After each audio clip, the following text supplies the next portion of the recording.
ये सब गड़बड़ हो रहा है ये तो। नहीं क्लास में कैसे कर सकता हूँ, क्लास जा ही नहीं रहा है। प्रयागराज वाले जरा कमेंट करेंगे अगर कोई है तो। एक बार कंफर्म करें प्रयागराज में जा रहा है कि नहीं। दिल्ली में तो जा रहा है, कुछ लोगों का आया है मैसेज, वॉइस इज क्लियर आप दिखाई दे रहे हैं। एक बार प्रयागराज में कंफर्म करें। हाँ प्लीज़। लेकिन पुष्पा मैम तो प्रयागराज को नहीं देखेंगे। ये तो मैं अपनी क्लास को कैसे चालू करूँ, क्योंकि मुझे बाबा रे नेपाल से। नहीं कमेंट देंगे नेपाल से। गुड आफ्टरनून, कैसे हो?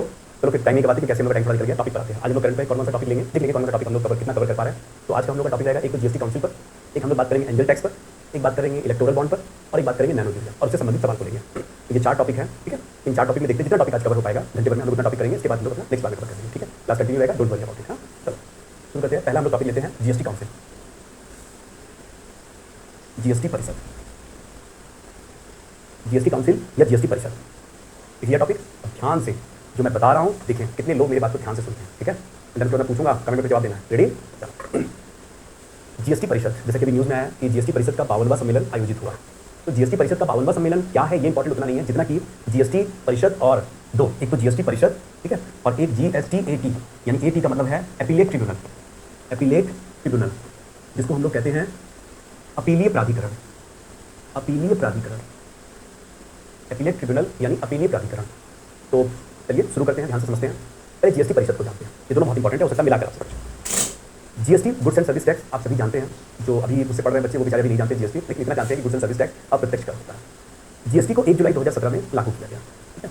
एक्चुअली जब जीएसटी लागू होना था तो ये तो पता है कि जीएसटी को संवैधानिक प्रक्रिया द्वारा इसको लागू किया गया, यानी 101 जीएसटी को जिस विधेयक द्वारा जिस अधिनियम से लागू किया गया है वह है 101वां संविधान संशोधन अधिनियम, संविधान संशोधन अधिनियम, ठीक है। तो ये भी हमें पता है, हमने पॉलिटी में थोड़ा पढ़ा हुआ है कि पहले बिल या विधेयक आता है तब वो अधिनियम पारित होकर के राष्ट्रपति के हस्ताक्षर के बाद वो अधिनियम का रूप लेता है। तो जीएसटी से संबंधित जो बिल लाया गया था या विधेयक लाया गया था वह था 122वां संविधान संशोधन बिल, संविधान संशोधन बिल लाया गया था, ठीक है। संविधान संशोधन बिल, कॉन्स्टिट्यूशन अमेंडमेंट बिल लाया गया। और इस बिल में यह प्रावधान किया गया था कि जब यह बिल अधिनियम का रूप लेगा, जब यह बिल अधिनियम का रूप लेगा उसके 60 दिन के भीतर, उसके 60 दिन के भीतर जीएसटी परिषद का गठन किया जाए, जीएसटी परिषद का गठन किया जाए। अब ये बिल लाया गया था 2015 में। बिल कब लाया गया था? 2015 में। ये बिल पारित होकर के राष्ट्रपति का हस्ताक्षर करने में, अधिनियम बनने में ये 2016 हुआ। और 2016 में ही जब ये अधिनियम पारित हो गया तो उसके 1 महीने बाद ही जीएसटी परिषद का गठन किया गया। याद रखना इस बात का कि जीएसटी परिषद का गठन जीएसटी के लागू होने से पहले किया गया। पहला point, this is very important. GST परिषद का गठन जीएसटी को लागू करने से पहले किया गया है। जीएसटी लागू हुआ है 1 जुलाई 2017। कब हुआ है? 1 जुलाई 2017। और जीएसटी परिषद का गठन कब किया गया है? 2016 में ही। डन। और जीएसटी परिषद जो है ये अगर पूछा जाए कि ये संवैधानिक संस्था है कि सांविधिक संस्था है, मानी स्टैट्यूटरी बॉडी है कि कॉन्स्टिट्यूशनल बॉडी है, तो ये एकदम पक्का है जो आपको पता है, एकदम सही। ये संवैधानिक संस्था है जो अनुच्छेद 279A में जिसके बारे में कहा गया है, यानी जीएसटी परिषद संवैधानिक संस्था है जो अनुच्छेद 279A में जिसका उल्लेख किया गया है, 279A में जीएसटी परिषद, जीएसटी काउंसिल का। डन। अब जीएसटी काउंसिल के बारे में थोड़ा जान लीजिए, दिस इज वेरी इंपॉर्टेंट। पहला, जीएसटी काउंसिल में कुल कितने सदस्य हैं? पहले ये बात दिमाग में बैठाइए। पहले इसका अध्यक्ष कौन होता है जीएसटी काउंसिल का? तो जीएसटी परिषद या जीएसटी काउंसिल का अध्यक्ष केंद्र का वित्त मंत्री होता है। कौन होता है? केंद्र का वित्त मंत्री होता है, ठीक है। जीएसटी परिषद में कुल कितने सदस्य हैं? तो पहले समझिएगा, इसमें केंद्र और राज्य दोनों के सदस्य होते हैं। अध्यक्ष केंद्र का वित्त मंत्री हुआ। अध्यक्ष कौन हुआ इसका? केंद्र का वित्त मंत्री, ठीक है। और इसमें 28 राज्य के राज्य वित्त मंत्री इसमें शामिल होते हैं। 3 इसमें केंद्र शासित प्रदेशों को लिया गया है। 3 केंद्र शासित प्रदेश कौन कौन से? एक दिल्ली, एक पुदुचेरी और दूसरा जम्मू एंड कश्मीर। दिल्ली, पुदुचेरी और जम्मू एंड कश्मीर, ठीक है। और एक हो गया इसका अध्यक्ष, एक कौन हो गया इसका? अध्यक्ष हुआ, ठीक है। और जो केंद्र का केंद्रीय वित्त मंत्री, एक तो केंद्रीय वित्त मंत्री, एक केंद्रीय राज्य वित्त मंत्री भी होता है, वो भी इसका सदस्य होता है। तो टोटल इसमें देखा जाए 28 राज्य के, 3 केंद्र शासित प्रदेश के और 2 केंद्र के, तो टोटल जो सदस्य इसमें 33 सदस्य होते हैं। दिमाग में बैठा दीजिए, कितने सदस्य हुए टोटल? 33 सदस्य होते हैं। 28 राज्य के, 3 केंद्र शासित प्रदेशों के और 1 केंद्रीय वित्त मंत्री और केंद्रीय राज्य मंत्री जो है, राज्य वित्त मंत्री, इसको कुल मिलाकर इसमें 33 सदस्य हैं। डन। अब जीएसटी परिषद में जो केंद्र और राज्य में जो मतदान होता है या यहाँ कोई भी निर्णय कैसे लिया जाता है, ये बहुत इंपॉर्टेंट है, इसको थोड़ा सा दिमाग में रखना। जीएसटी परिषद संवैधानिक संस्था है, आर्टिकल 279A के तहत। जीएसटी परिषद में केंद्र और राज्य दोनों के सदस्य हैं, लेकिन यहाँ केंद्र और राज्यों के मत जो है वो एक समान नहीं है।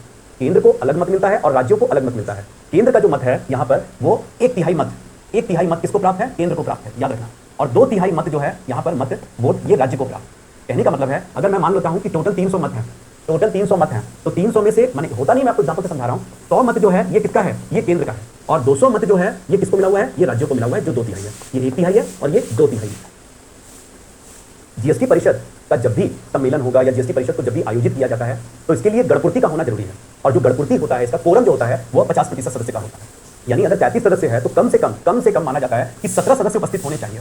अगर सदस्य उपस्थित नहीं है तो इसका मतलब है जीएसटी परिषद का कोरम या गणपूर्ति नहीं हुआ है, और गणपूर्ति ना होने पाने के कारण जीएसटी परिषद का आयोजन नहीं किया जा सकता। जीएसटी परिषद में नेक्स्ट पॉइंट, जीएसटी परिषद में कोई भी निर्णय बहुमत से होता है, और ये जो है बहुमत यहाँ 2/3 बहुमत नहीं है, यहाँ 2/3 बहुमत नहीं होता है, बल्कि यहाँ 3/4 बहुमत होता है।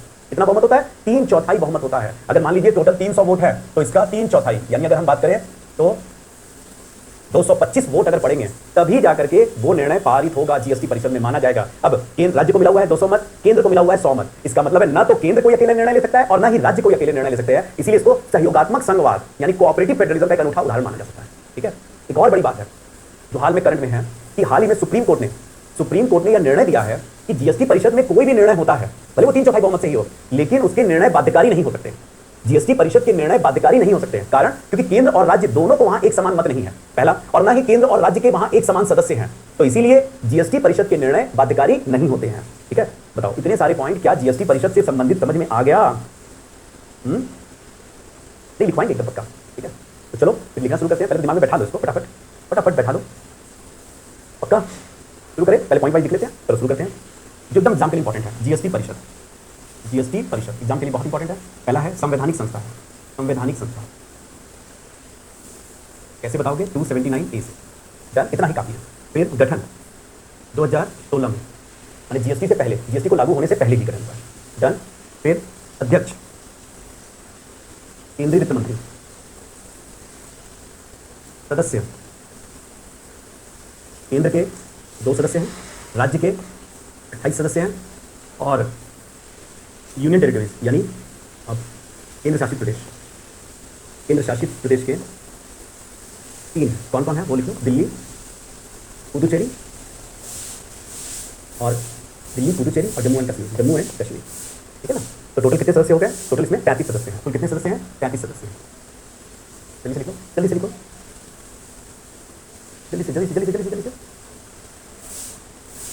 फटाफट लिखो।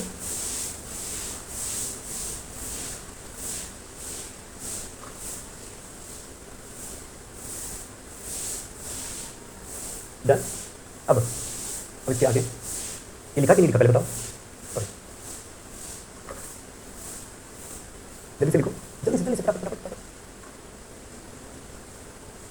डन, ठीक है। इसके आगे एक काम करते हैं ना, इसके आगे यहीं पर लिखता हूँ ताकि ये अगर कोई बच्चा नहीं लिख पाया है तो कम से कम लिख सकता है वो, ये ठीक है। चलो यहाँ आगे लिखते हैं क्या कि यहाँ पर फोरम की बात करते हैं। गणपूर्ति 50%, कितना? 50% उपस्थित होना चाहिए। 50% जितने सदस्य हैं कुल सदस्य का 50%, ठीक है ना, 50% होना चाहिए, यानी लगभग 17। फिर अगर बात करें वोट, मतदान, मत की बात करें तो यहाँ पर मत को एक काम करते हैं, केंद्र का अलग करते हैं और राज्य का अलग, है ना। केंद्र को कितना मत है? 1/3 मत है, और राज्य को कितना है? 2/3 मत। केंद्र का मत कितना है? 1/3, और राज्य का मत कितना है? 2/3। और निर्णय अगर बात करेंगे, निर्णय की बात करेंगे तो बहुमत से, लेकिन यहाँ बहुमत कितना है? बहुमत यहाँ 3/4 है। बहुमत कितना होगा? 3/4, यानी इसका मतलब है ये पूरी तरह सहयोगात्मक संघवाद से ही जुड़ा हुआ है। ये बिना अकेले केंद्र नहीं ले सकता, अकेले राज्य नहीं ले सकता है। चल, फिर निर्णय बाध्यकारी नहीं होते, याद रखना। निर्णय यहाँ पर क्या है? इसके निर्णय बाध्यकारी नहीं है। और कार्य क्या है? अगर कार्य की बात करें तो जीएसटी संबंधित सभी महत्वपूर्ण निर्णय जीएसटी परिषद लेती है। जितने भी महत्वपूर्ण निर्णय, कौन सा वस्तु जीएसटी में शामिल होगा, कौन सा वस्तु जीएसटी में शामिल नहीं होगा, ठीक है, किस वस्तु में कितना जीएसटी लगेगा, कौन सा राज्य को जीएसटी से छूट दिया जाएगा, किस राज्य को में विशेष जीएसटी लगाया जाएगा, ये सारे निर्णय जीएसटी परिषद द्वारा ही लिया जाएगा। ठीक है ना, तो इसीलिए जीएसटी से संबंधित इतनी बातें एकदम अच्छे से आपको पता होनी चाहिए। फटाफट उतार लो, और मुझे बताओ अगर हो गया तो।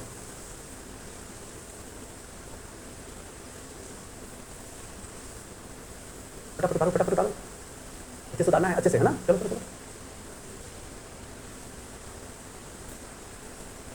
सबसे पहले आप इसको उतारेंगे, नंबर 1, फिर नंबर 2 एंड देन नंबर 3, है ना, एकदम आप लाइन से उतारो।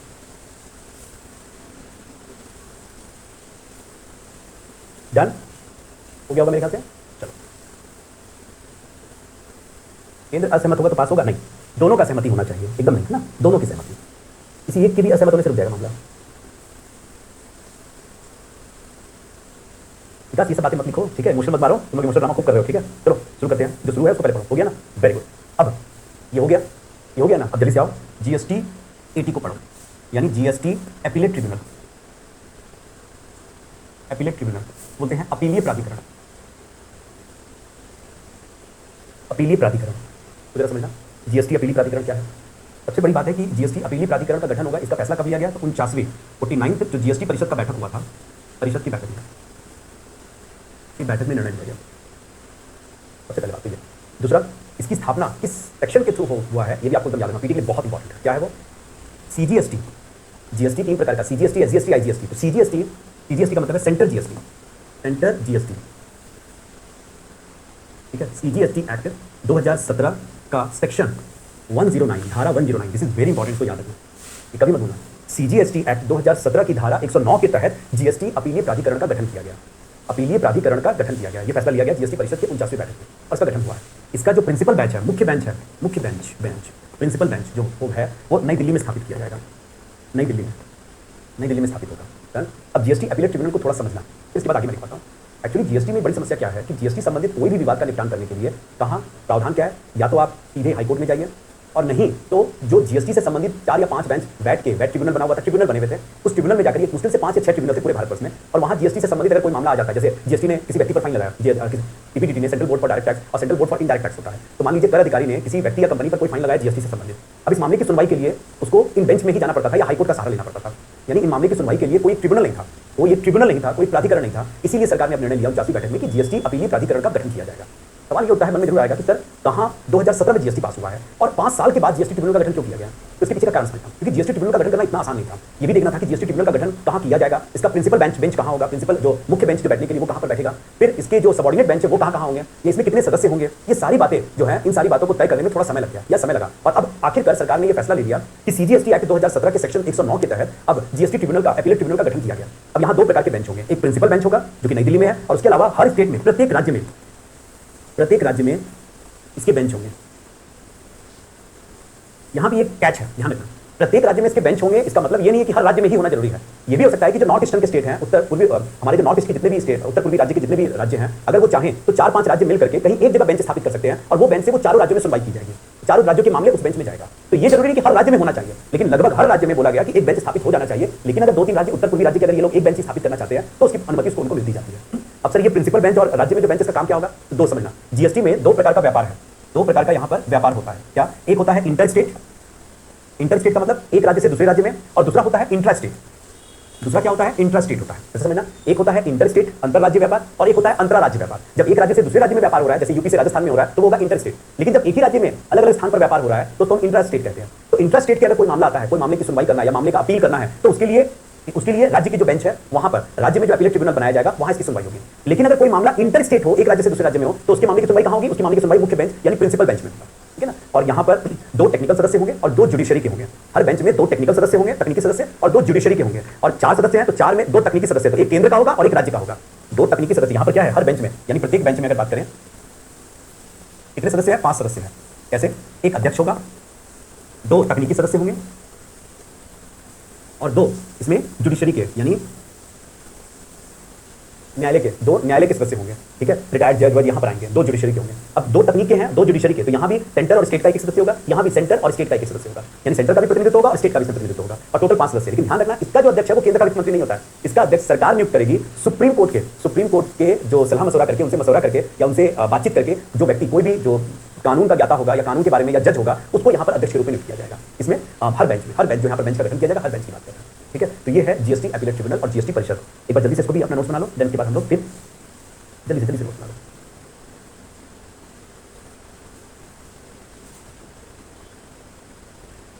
जल्दी से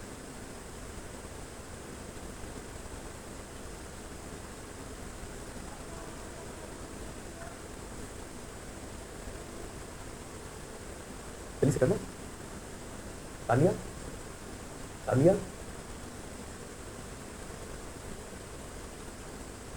चलो उतार लिया, तो अब मैं हटा रहा हूं और 2 मिनट आप लोगों को दे रहा हूं, जल्दी से रिवीजन कर लो जितना मैं लिखना है, जल्दी से फटाफट पूछूंगा, फटाफट चलो जल्दी से फटाफट फटाफट रिवीजन करो, फटाफट रिवीजन करो, जो लिखवाया जल्दी से रिवीजन करो, जल्दी से फटाफट पूछना शुरू करेंगे, जल्दी करो जल्दी करो। आकाश ये सब बताऊंगा, देखो यहाँ कमेंट और भी कोई डाउट मत देखो, जो इससे संबंधित है जीएसटी इलास्टिसिटी क्या होता है या टैक्स इलास्टिसिटी क्या होता है, सब बारे में बात हम करेंगे बाद में। अभी हम लोग जो पढ़ रहे हैं उसको अच्छे से पढ़ लो ना, क्योंकि एग्जाम के इंपॉर्टेंट है, उस हिसाब से करवा जो करवा लो पहले उसको कर लो अच्छे से। गौरव मुझे नहीं पता क्या डाउट है, आई डोंट नो, ठीक है ना। चलो चलो जल्दी करो।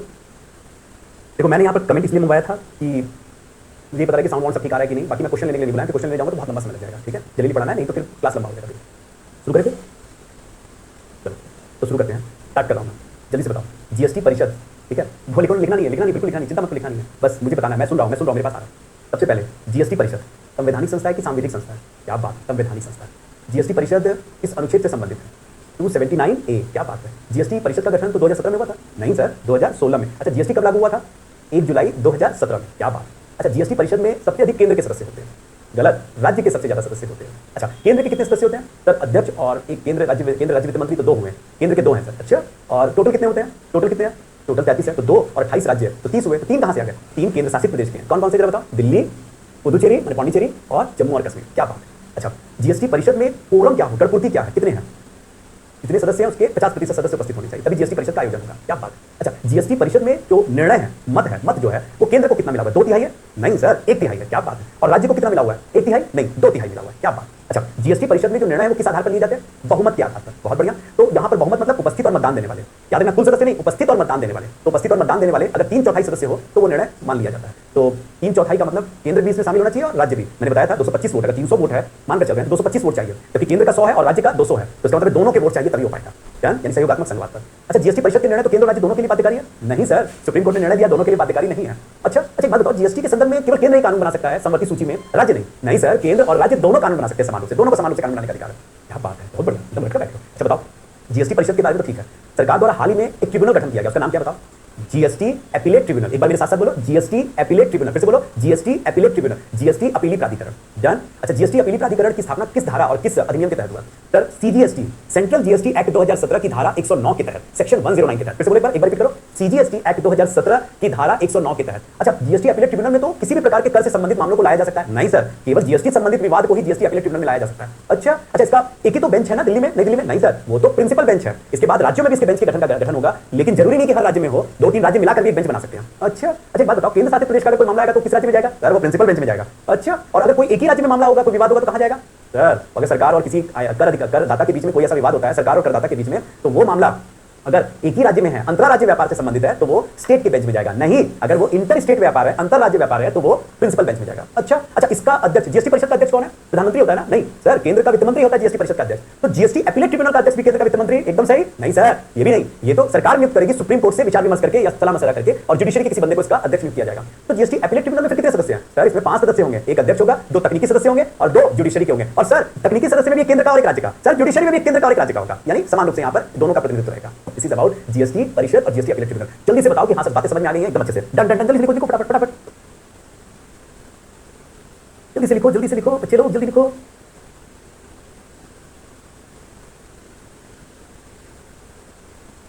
जल्दी लिखो। जीएसटी अपीलेट ट्रिब्यूनल का गठन 2023 में हुआ है, 2023 से इसका गठन हो गया, 2022 में दिसंबर में फैसला ले लिया गया था, 2023 में हो गया गठन। एकदम इसलिए बोले 2024 के लिए बहुत इंपॉर्टेंट है, बहुत है, ठीक है ना, एग्जाम का पक्का। चलो, ईशु ने कहा हो गया है, निकिता ने कहा हो गया, मैक्सिमम कह रहे हैं हो गया। चलिए तो जल्दी से आ जाते हैं, अब आप लोगों का मैं दिमाग खराब करूंगा सवालों से, ठीक है। चलिए पहला सवाल, now I am throwing the first question on all of you. पहला क्वेश्चन आप लोगों पर शुरू करते हैं। जीएसटी परिषद के संदर्भ में निम्नलिखित कथनों पर विचार कीजिए। कथन 1, जीएसटी परिषद की सिफारिशें राज्य और केंद्र शासित प्रदेशों पर बाध्यकारी नहीं। दूसरा, संविधान जीएसटी पर कानून बनाने के लिए संघ और राज्य दोनों को समान और समवर्ती शक्तियां प्रदान करता है। कथन 3, जीएसटी परिषद के तहत संघ और राज्यों के पास समान मतदान अधिकार या वेटेज है। कथन 4, जीएसटी परिषद में कोई भी निर्णय 2/3 बहुमत से होता है। उपरोक्त में से कौन सा कथन सही है? ए 1 और 2, बी 1 और 3, सी 2 और 3 और डी उपरोक्त चारों कथन। देखिए जल्दी से जल्दी उत्तर दिया जाए। पिंकी, ये सब सवाल का जवाब देने के लिए ये क्लास नहीं है, ये क्लास पढ़ाने का है, ठीक है। चलो, ये डाउट क्लासेस नहीं है पिंकी आपके। चलो, क्या बात है, आंसर भी मिला, आंसर भी मिल गया। आंसर इज ए, 1 और 2 इज द करेक्ट आंसर। ये गलत, क्योंकि यहाँ समान मतदान नहीं है, केंद्र का 1/3, राज्य का 2/3, और यहाँ कोई भी निर्णय 2/3 नहीं बल्कि 3/4 बहुमत से होता है। शाबाश। देखिए नेक्स्ट क्वेश्चन, चलिए निम्नलिखित कथनों पर विचार कीजिए। जीएसटी परिषद का गठन संवैधानिक प्रावधानों के अंतर्गत किया गया है। कथन 2, हाल ही में जीएसटी प्रशासन के अंतर्गत विवाद समाधान हेतु जीएसटी अपीली प्राधिकरण की स्थापना, ये जीएसटी है, ठीक है ना, सॉरी ये जीएसटी है। जीएसटी अधिनियम 2017 की धारा 109 द्वारा गठन की मंजूरी दे दी गई है। जीएसटी का अध्यक्ष केंद्रीय वित्त मंत्री होगा, इसमें एक तकनीकी सदस्य और एक तकनीकी सदस्य राज्य के शामिल होंगे। उपरोक्त में से कौन सा कथन सही है? ए केवल 3, बी 2 और 3, सी 1 और 2 और डी 1 2 और 3। फटाफट फटाफट फटाफट फटाफट, क्या बात है, क्या बात है, क्या बात है। चलो चलो चलो फटाफट। पहला वाला कथन सही है, दूसरा वाला कथन सही है, तीसरा वाला कथन गलत है, तो आंसर क्या होगा? सी इज द करेक्ट ऑप्शन। और मैक्सिमम ने सही दिया, मैक्सिमम ने सही दिया। नेक्स्ट क्वेश्चन, जीएसटी परिषद के संदर्भ में निम्नलिखित कथनों में से कौन सा कथन सही है? 1, जीएसटी परिषद के पदेन अध्यक्ष भारत के प्रधानमंत्री हैं। कथन 2, जीएसटी परिषद की गणपूर्ति कुल सदस्यों का 50%। कथन 3, जीएसटी परिषद का प्रत्येक निर्णय उपस्थित एवं मतदान के 2/3 भारी बहुमत द्वारा लिया जाएगा। नीचे दिए गए कूट का प्रयोग कर सही उत्तर चुनिए। ए 1 और 2, बी 2 और 3 और सी 2 और डी केवल 3। फटाफट फटाफट, जल्दी जल्दी जल्दी, हाँ देरी मत करो, जल्दी उत्तर दो। क्या बात है, क्या बात है, क्या बात है, क्या बात है। बहुत बढ़िया। पहला वाला गलत, दूसरा वाला कुल सदस्यों का कोरम कितना है? 50% है, और जीएसटी परिषद उपस्थित 2/3 से होता है। गलत है, answer c is the correct answer, केवल 2। C is the correct answer, केवल 2। कुछ लोग डी लिख रहे हैं पहले वाले क्वेश्चन को, गलत। ठीक है, नेक्स्ट, जीएसटी परिषद के संबंध में कौन सा कथन सत्य है? कथन 1, इसका अध्यक्ष केंद्रीय वित्त मंत्री होता है। कथन 2, गणपूर्ति के लिए कम से कम 50% सदस्यों की उपस्थिति अनिवार्य होती है। कथन 3, परिषद का प्रत्येक निर्णय उपस्थित एवं मतदान के 66% बहुमत 2/3 बहुमत होने के बाद ही दिया जाता है। कथन 4, भारित बहुमत सिद्धांत में 2/3 केंद्र सरकार को वोट का अधिकार तथा 1/3 वोट सभी राज्यों को प्राप्त है। कूट, ए केवल 1 और 2, बी 1 2 और 4, सी 2 3 और 4, डी 1 2 3 और 4। 1 2 3 और 4 बताओ जल्दी जल्दी, फटाफट फटाफट। क्या बात है। इसका अध्यक्ष केंद्रीय वित्त मंत्री होता है, सही है। गणपूर्ति के लिए कम से कम 50, ये सही है, ये गलत है, और ये भी गलत है, दोनों गलत है। तो आंसर क्या होगा? ए इज द करेक्ट आंसर, 1 और 2। ठीक है, चलो ये टॉपिक हम लोगों का समाप्त, ये टॉपिक हम लोगों का अच्छे से समाप्त। अब हम लोग दूसरे टॉपिक पर आते हैं। दूसरा टॉपिक लेते हैं, दूसरा टॉपिक हम लोग लेते हैं angel tax.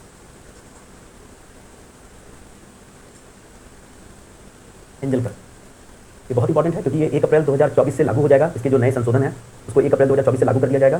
This is very important, तैयार हो जाओ। अब कमिटमेंट करना बंद, अब ध्यान से सुनो एंजल टैक्स। ठीक है, सीरियस,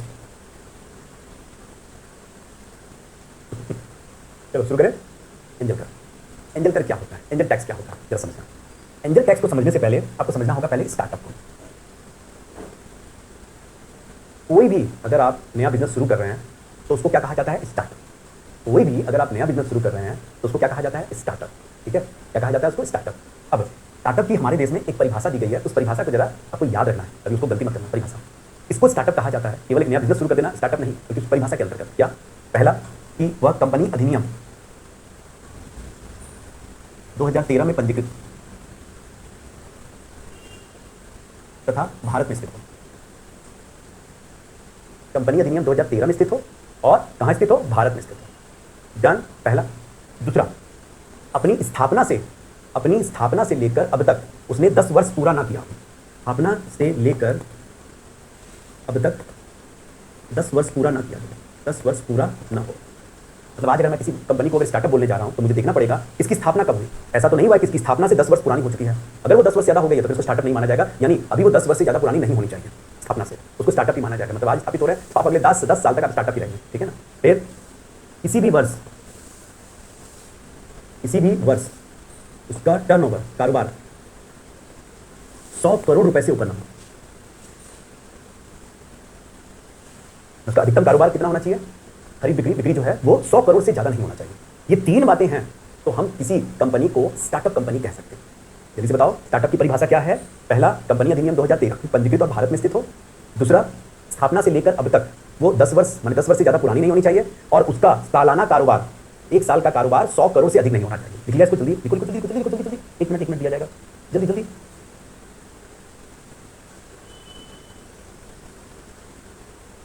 जल्दी।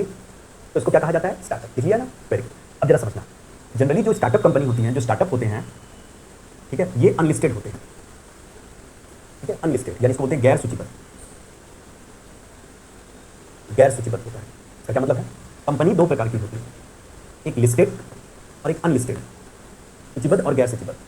वह कंपनी जिसके शेयर आम जनता की खरीद बिक्री के लिए बाजार में उपलब्ध होते हैं, वह कंपनी जिसके शेयर आम जनता की खरीद बिक्री के लिए बाजार में उपलब्ध होते हैं, उसे लिस्टेड कंपनी कहा जाता है। जैसे रिलायंस है, टाटा है, अडानी है, ये सब कंपनियां कौन सी हैं? लिस्टेड हैं, यानी स्टॉक एक्सचेंज में, सेबी में भी ये पंजीकृत हैं। डन। वे कंपनी जिसके शेयर आम लोगों के खरीद बिक्री के लिए बाजार में उपलब्ध नहीं है, या शेयर बाजार में ये पंजीकृत नहीं है, सूचीबद्ध नहीं है, उन्हें अनलिस्टेड कहा जाता है। जैसे दृष्टि आईएएस कंपनी है लेकिन ये शेयर बाजार में सूचीबद्ध नहीं है। ठीक है ना। तो इसको क्या कहा जाता है? इसको अनलिस्टेड कहा जाता है। अनलिस्टेड। तो स्टार्टअप जो होते हैं ये क्या होते हैं? ये गैर सूचीबद्ध होते हैं, अनलिस्टेड होते हैं। दृष्टि स्टार्टअप नहीं है, दृष्टि की स्थापना का 20 साल से ज्यादा समय हो गया। ठीक है, तो ये स्टार्टअप नहीं है। ठीक है, बड़ी कंपनी, जायंट कंपनी है। तो अब ये क्या है? गैर सूचीबद्ध कंपनी। स्टार्टअप, गैर सूचीबद्ध कंपनी। तो बात को समझना, स्टार्टअप कंपनियां क्या करती है कि नई कंपनी है, यहाँ हमेशा फंड की कमी होती है, पैसे की कमी होती है। तो ये बाजार से फंड उगाते हैं, उगाते मतलब पेड़ नहीं उगाते रे पापा। ये लोग क्या करते हैं, बाजार से लोगों से पैसा लेते हैं। ये लोग यहाँ पैसा निवेश करते हैं। जैसे जो उनके पास पैसा होता है ना साहब, वो लोग वो निवेशक स्टार्टअप में निवेश करते हैं। और स्टार्टअप में जो निवेश करते हैं, क्यों स्टार्टअप में जो निवेश करते हैं, मैं क्यों अलग से बोल रहा हूँ, क्योंकि स्टार्टअप में जोखिम ज्यादा होता है। जोखिम ज्यादा होता है क्योंकि नई कंपनियां होती हैं, पता ही नहीं होता आगे कैसा करेंगे। तो स्टार्टअप में जो निवेशक निवेश करते हैं, स्टार्टअप में जो निवेशक निवेश करते हैं, उनको एंजल निवेशक कहा जाता है। क्या कहा जाता है, एंजल निवेशक, देवदूत निवेशक। ये देवदूत होते हैं। क्यों देवदूत होते हैं इनके लिए, क्योंकि ये वो लोग हैं जो जोखिम लेने को तैयार हैं। कोई बात नहीं, हमें भरोसा है कि स्टार्टअप अच्छा काम करेगा, हम इसमें निवेश करेंगे। जबकि इसमें जोखिम ज्यादा है, तो ये तो स्टार्टअप लोगों के लिए तो देवदूत हो गए। तो इनको क्या कहा जाता है, एंजल निवेशक, जो स्टार्टअप में निवेश करते हैं। And there is no free lunch. ये नहीं कि स्टार्टअप में निवेश कर रहे हैं तो चलो भैया बर्बाद होने दो पैसा। ये लोग जानते हैं कि हम जोखिम बहुत ज्यादा ले रहे हैं। कौन, एंजल निवेशक। तो ये स्टार्टअप से ज्यादा प्रतिफल प्राप्त करना चाहते हैं, रिटर्न पाना चाहते हैं, ज्यादा से ज्यादा प्रतिफल प्राप्त करना चाहते हैं, ज्यादा से ज्यादा उनसे शेयरिंग चाहते हैं कि आप अपना कंपनी का शेयर हमें दो, तब हम अपना निवेश करेंगे, नहीं तो हम निवेश नहीं करेंगे, हम इसमें आपको फंड नहीं देंगे। स्टार्टअप को तो फंड चाहिए, स्टार्टअप को तो फंड चाहिए। स्टार्टअप क्या करती है, मान लो स्टार्टअप क्या करती है, जितना अपना शेयर का दाम है, मूल्य है, अब सर इसके शेयर तो बाजार में होते ही नहीं, लेकिन स्टार्टअप अपने शेयर का मूल्य लगवाती है, मूल्य का वैल्यूएशन करवाती है, यानी मूल्यांकन करवाती है, क्योंकि उनके शेयर तो उनके ओनर के पास होता ही है। तो वो अपना मूल्यांकन जरूरी है उनको करवाना कि आप समय समय पर करवाते रहिए। इससे पता लगेगा कि आपके बिजनेस का परफॉर्मेंस कैसा है, निष्पादन कैसा है, कि कल के दिन में अगर आपको लिस्टेड बनना है तो आपको सेबी परमिशन दे कि ना दे। डन। तो स्टार्टअप क्या करते हैं, स्टार्टअप क्या करते हैं, इन एंजल निवेशक को अपने शेयरधारिता, इनके पास शेयरधारिता तो इनके पास 100% होता है, तो अपने शेयरधारिता का कुछ शेयर इनको बेचते हैं। किसको बेचते हैं, एंजल निवेशक को बेचते हैं।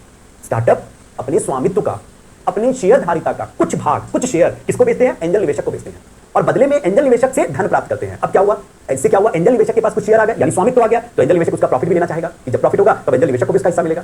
डन। ये सब तो ठीक है, लेकिन यहां होता क्या है, यहां होता क्या है समझना, यहां होता है कि जो स्टार्टअप है, स्टार्टअप जो है ये अपने शेयर को पेयर मार्केट वैल्यू, उचित बाजार मूल्य, पेयर मार्केट वैल्यू से अधिक मूल्य पर बेचते हैं। अधिक मूल्य पर एंजल निवेशक को विक्रय करते हैं, एंजल निवेशक को विक्रय करते हैं, वो विक्रय करते हैं, बेचते हैं। लिखो इसको, ये फिर मैं बताता हूं। उचित बाजार मूल्य से अधिक मूल्य पर क्या करते हैं, बेचते हैं। डन। अब ये फेयर मार्केट वैल्यू क्या है मैं समझाता हूं। मान लेते हैं एक ए है स्टार्टअप, एग्जांपल भी लिखना। ए कौन है, स्टार्टअप। डन। एक ए कंपनी है, ये कौन है, स्टार्टअप। ये कौन है, एंजल निवेशक है, ठीक है, एंजल निवेशक है। डन। अब मान लो ए अपना एक शेयर, मान लेते हैं एक शेयर किसको बेच रहा है, विक्रय कर रहा है, एंजल निवेशक को विक्रय कर रहा है, एंजल निवेशक को विक्रय कर रहा है। अब इस एक शेयर का अगर बाजार मूल्य देखें, उचित बाजार मूल्य, अगर उसका वैल्यूएशन कराया जाता है, उसका जो टैक्स अथॉरिटी है उससे आप वैल्यूएशन कराते हैं कि अगर आज आप इसको बेच रहे हैं बाजार में तो उसका मूल्य क्या होना चाहिए। तो उचित बाजार मूल्य मान लेते हैं उसका 10 रुपया है। कितना है, 10 रुपया। डन। लेकिन ये क्या करता है, इस शेयर को एंजल निवेशक को 15 रुपए में बेचता है कि भैया हमको फंड ज्यादा चाहिए, लेकिन हम बहुत ज्यादा तुमको शेयर नहीं दे सकते। तो इसका मतलब है जो फेयर मार्केट प्राइस है उससे उचित बाजार मूल्य से अधिक मूल्य पर, किस मूल्य पर, अधिक मूल्य पर वो एंजल निवेशक को विक्रय करते हैं। इसको विक्रय करते हैं, एंजल निवेशक को विक्रय करते हैं, जिसको कहा जाता है प्रीमियम में। क्या करते हैं, प्रीमियम में विक्रय करते हैं। डन। इसका मतलब कितना प्रीमियम में विक्रय किया गया, जरा बताओ प्रीमियम कितना होगा, प्रीमियम बताओ कितना होगा। प्रीमियम होगा 15 - 10 बराबर 5 रुपया प्रीमियम में दिया गया। सरकार बोलती है कि भाई साहब ये 5 रुपया जो प्रीमियम है, 5 रुपया जो प्रीमियम है, इस पर आपको टैक्स देना पड़ेगा, इस पर आपको टैक्स देना पड़ेगा। और इसी टैक्स को, क्योंकि एंजल निवेशक के 5 रुपया आप एक्स्ट्रा क्यों दे रहे हैं, तो इसका मतलब है एंजल निवेशक अब इस 5 रुपए पर टैक्स देंगे, जिसको कहा जाता है एंजल टैक्स, जो एंजल इन्वेस्टर पर लगेगा 5 रुपए पर टैक्स। अब लोग सर ये तो ज्यादा दे रहे हैं, ये क्यों देंगे, इसलिए क्यों ज्यादा दे रहे हैं, इसलिए क्यों ज्यादा दे रहे हैं, ये उचित बाजार मूल्य पर ही खरीदे ना, ये क्यों ज्यादा कीमत दे रहे हैं। ठीक है, इसका मतलब है सरकार को डर है कि कहीं ना कहीं अपने काले धन को व्हाइट भी बनाने का प्रयास कर रहे हैं, या अपने काले धन को या मनी लॉन्ड्रिंग को भारत में लाने का प्रयास कर रहे हैं। तो ये तो गलत है। सरकार बोलती है भाई हम इस पर टैक्स लेंगे, जो लगभग 20% टैक्स होगा, और ये कैसा कर होगा, ये प्रत्यक्ष कर होगा। ये कैसा कर होगा, ये प्रत्यक्ष कर होगा, ध्यान रखना। यानी ये इनकम टैक्स एक्ट 1961, आयकर अधिनियम 1961, ठीक है, की धारा 56 सब सेक्शन 2 के तहत ये कर लगाया जाएगा। ध्यान रखना इसको, कौन सा एंजल टैक्स किस धारा के अधिनियम के तहत, आयकर अधिनियम 1961 की धारा 56 सब सेक्शन 2 के अंतर्गत ये कर लगाया जाएगा। कौन सा कर, एंजल टैक्स लगाया जाएगा। और एंजल टैक्स जो है इसको जो प्रीमियम में बेचा जा रहा है, प्रीमियम में जो लिया गया शेयर है, ये एंजल इन्वेस्टर पर लगेगा। ये भी समझ में आ गया कैसे, ये समझ में आएगी नहीं, देखो ध्यान से देखो, ठीक है ना। इसको एग्जांपल को बना लो, ध्यान से बना लो ताकि समझ में आएगा। प्रीमियम में लगेगा, हाँ, अगर उचित बाजार मूल्य से अधिक मूल्य पर बेचा, अगर उचित बाजार मूल्य पर बेचा जाएगा तो एंजल टैक्स नहीं लगेगा। एंजल टैक्स तभी लगेगा जब उचित बाजार मूल्य से अधिक मूल्य पर बेचा जाएगा। जीएसटी काउंसिल का पदेन अध्यक्ष जो है वो केंद्र का वित्त मंत्री होता है। Thank you.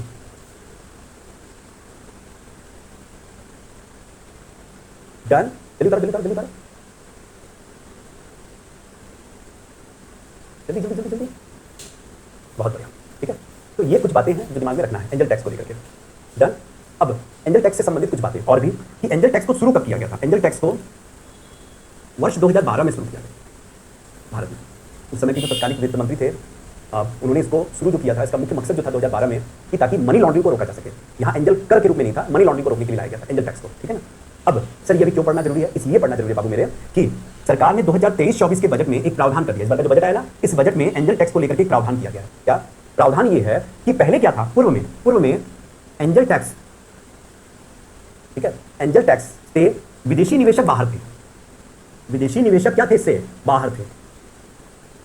मतलब यदि कोई विदेशी निवेशक भारत के स्टार्टअप में निवेश करता था, भले वो उचित बाजार मूल्य से, फेयर मार्केट प्राइस से ज्यादा मूल्य पर खरीदता था, लेकिन उसको एंजल टैक्स नहीं देना होता था, लेकिन अब सरकार ने परिवर्तन किया गया। अब वर्तमान में क्या है, जो ये कब लागू होगा? 1 अप्रैल 2024 से लागू होगा। सोच लीजिए अगला एग्जाम कितना इंपॉर्टेंट है पीटी के लिए। तो अब क्या वर्तमान में कि एंजल कर में अब विदेशी निवेशक को भी दायरे में लाया गया। विदेशी निवेशक भी एंजल कर के दायरे में लाए गए हैं।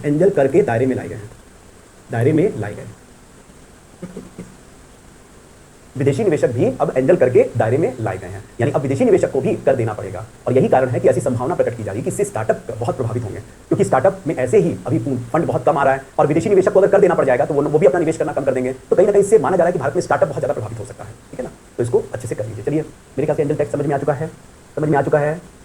हाँ, शार्क टैंक एकदम सही समझे। निशा आपका नाम ले लेते हैं भाई। अभी जल्दी से बताइए कि आपने नोट्स बनाया कि नहीं, जब लिखवाया अभी। चलिए लिखे जा रहे, मेरा नाम लिखे कि नहीं, हद हो। ठीक है,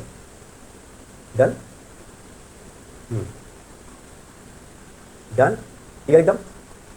जल्दी से सवाल पूछे। एंजल टैक्स को शुरू कब किया गया? 2012 में। क्या बात है। कौन सी अधिनियम? प्रत्यक्ष कर अधिनियम। क्या प्रत्यक्ष? ये प्रत्यक्ष कर अधिनियम, आयकर अधिनियम 1961 है ना, उसकी धारा 56 सबसेक्शन 2 के तहत। बहुत बढ़िया।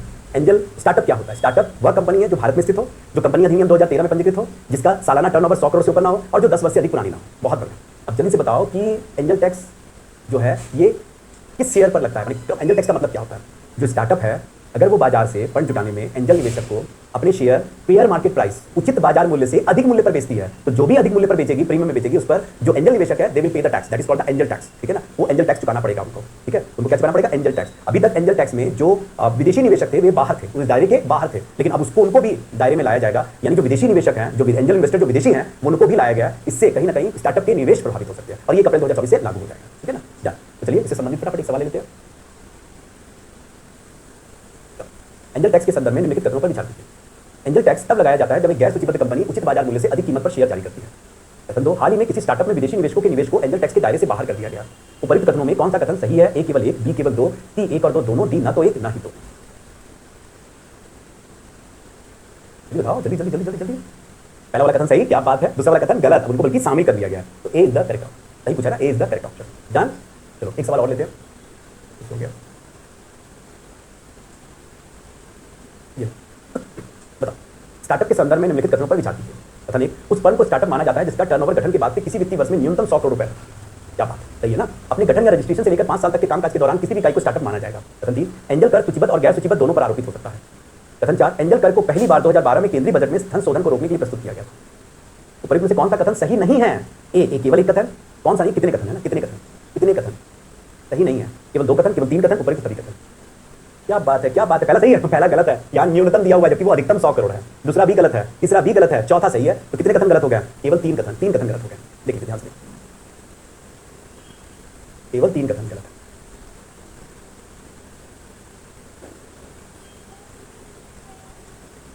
हो गया, बहुत बढ़िया।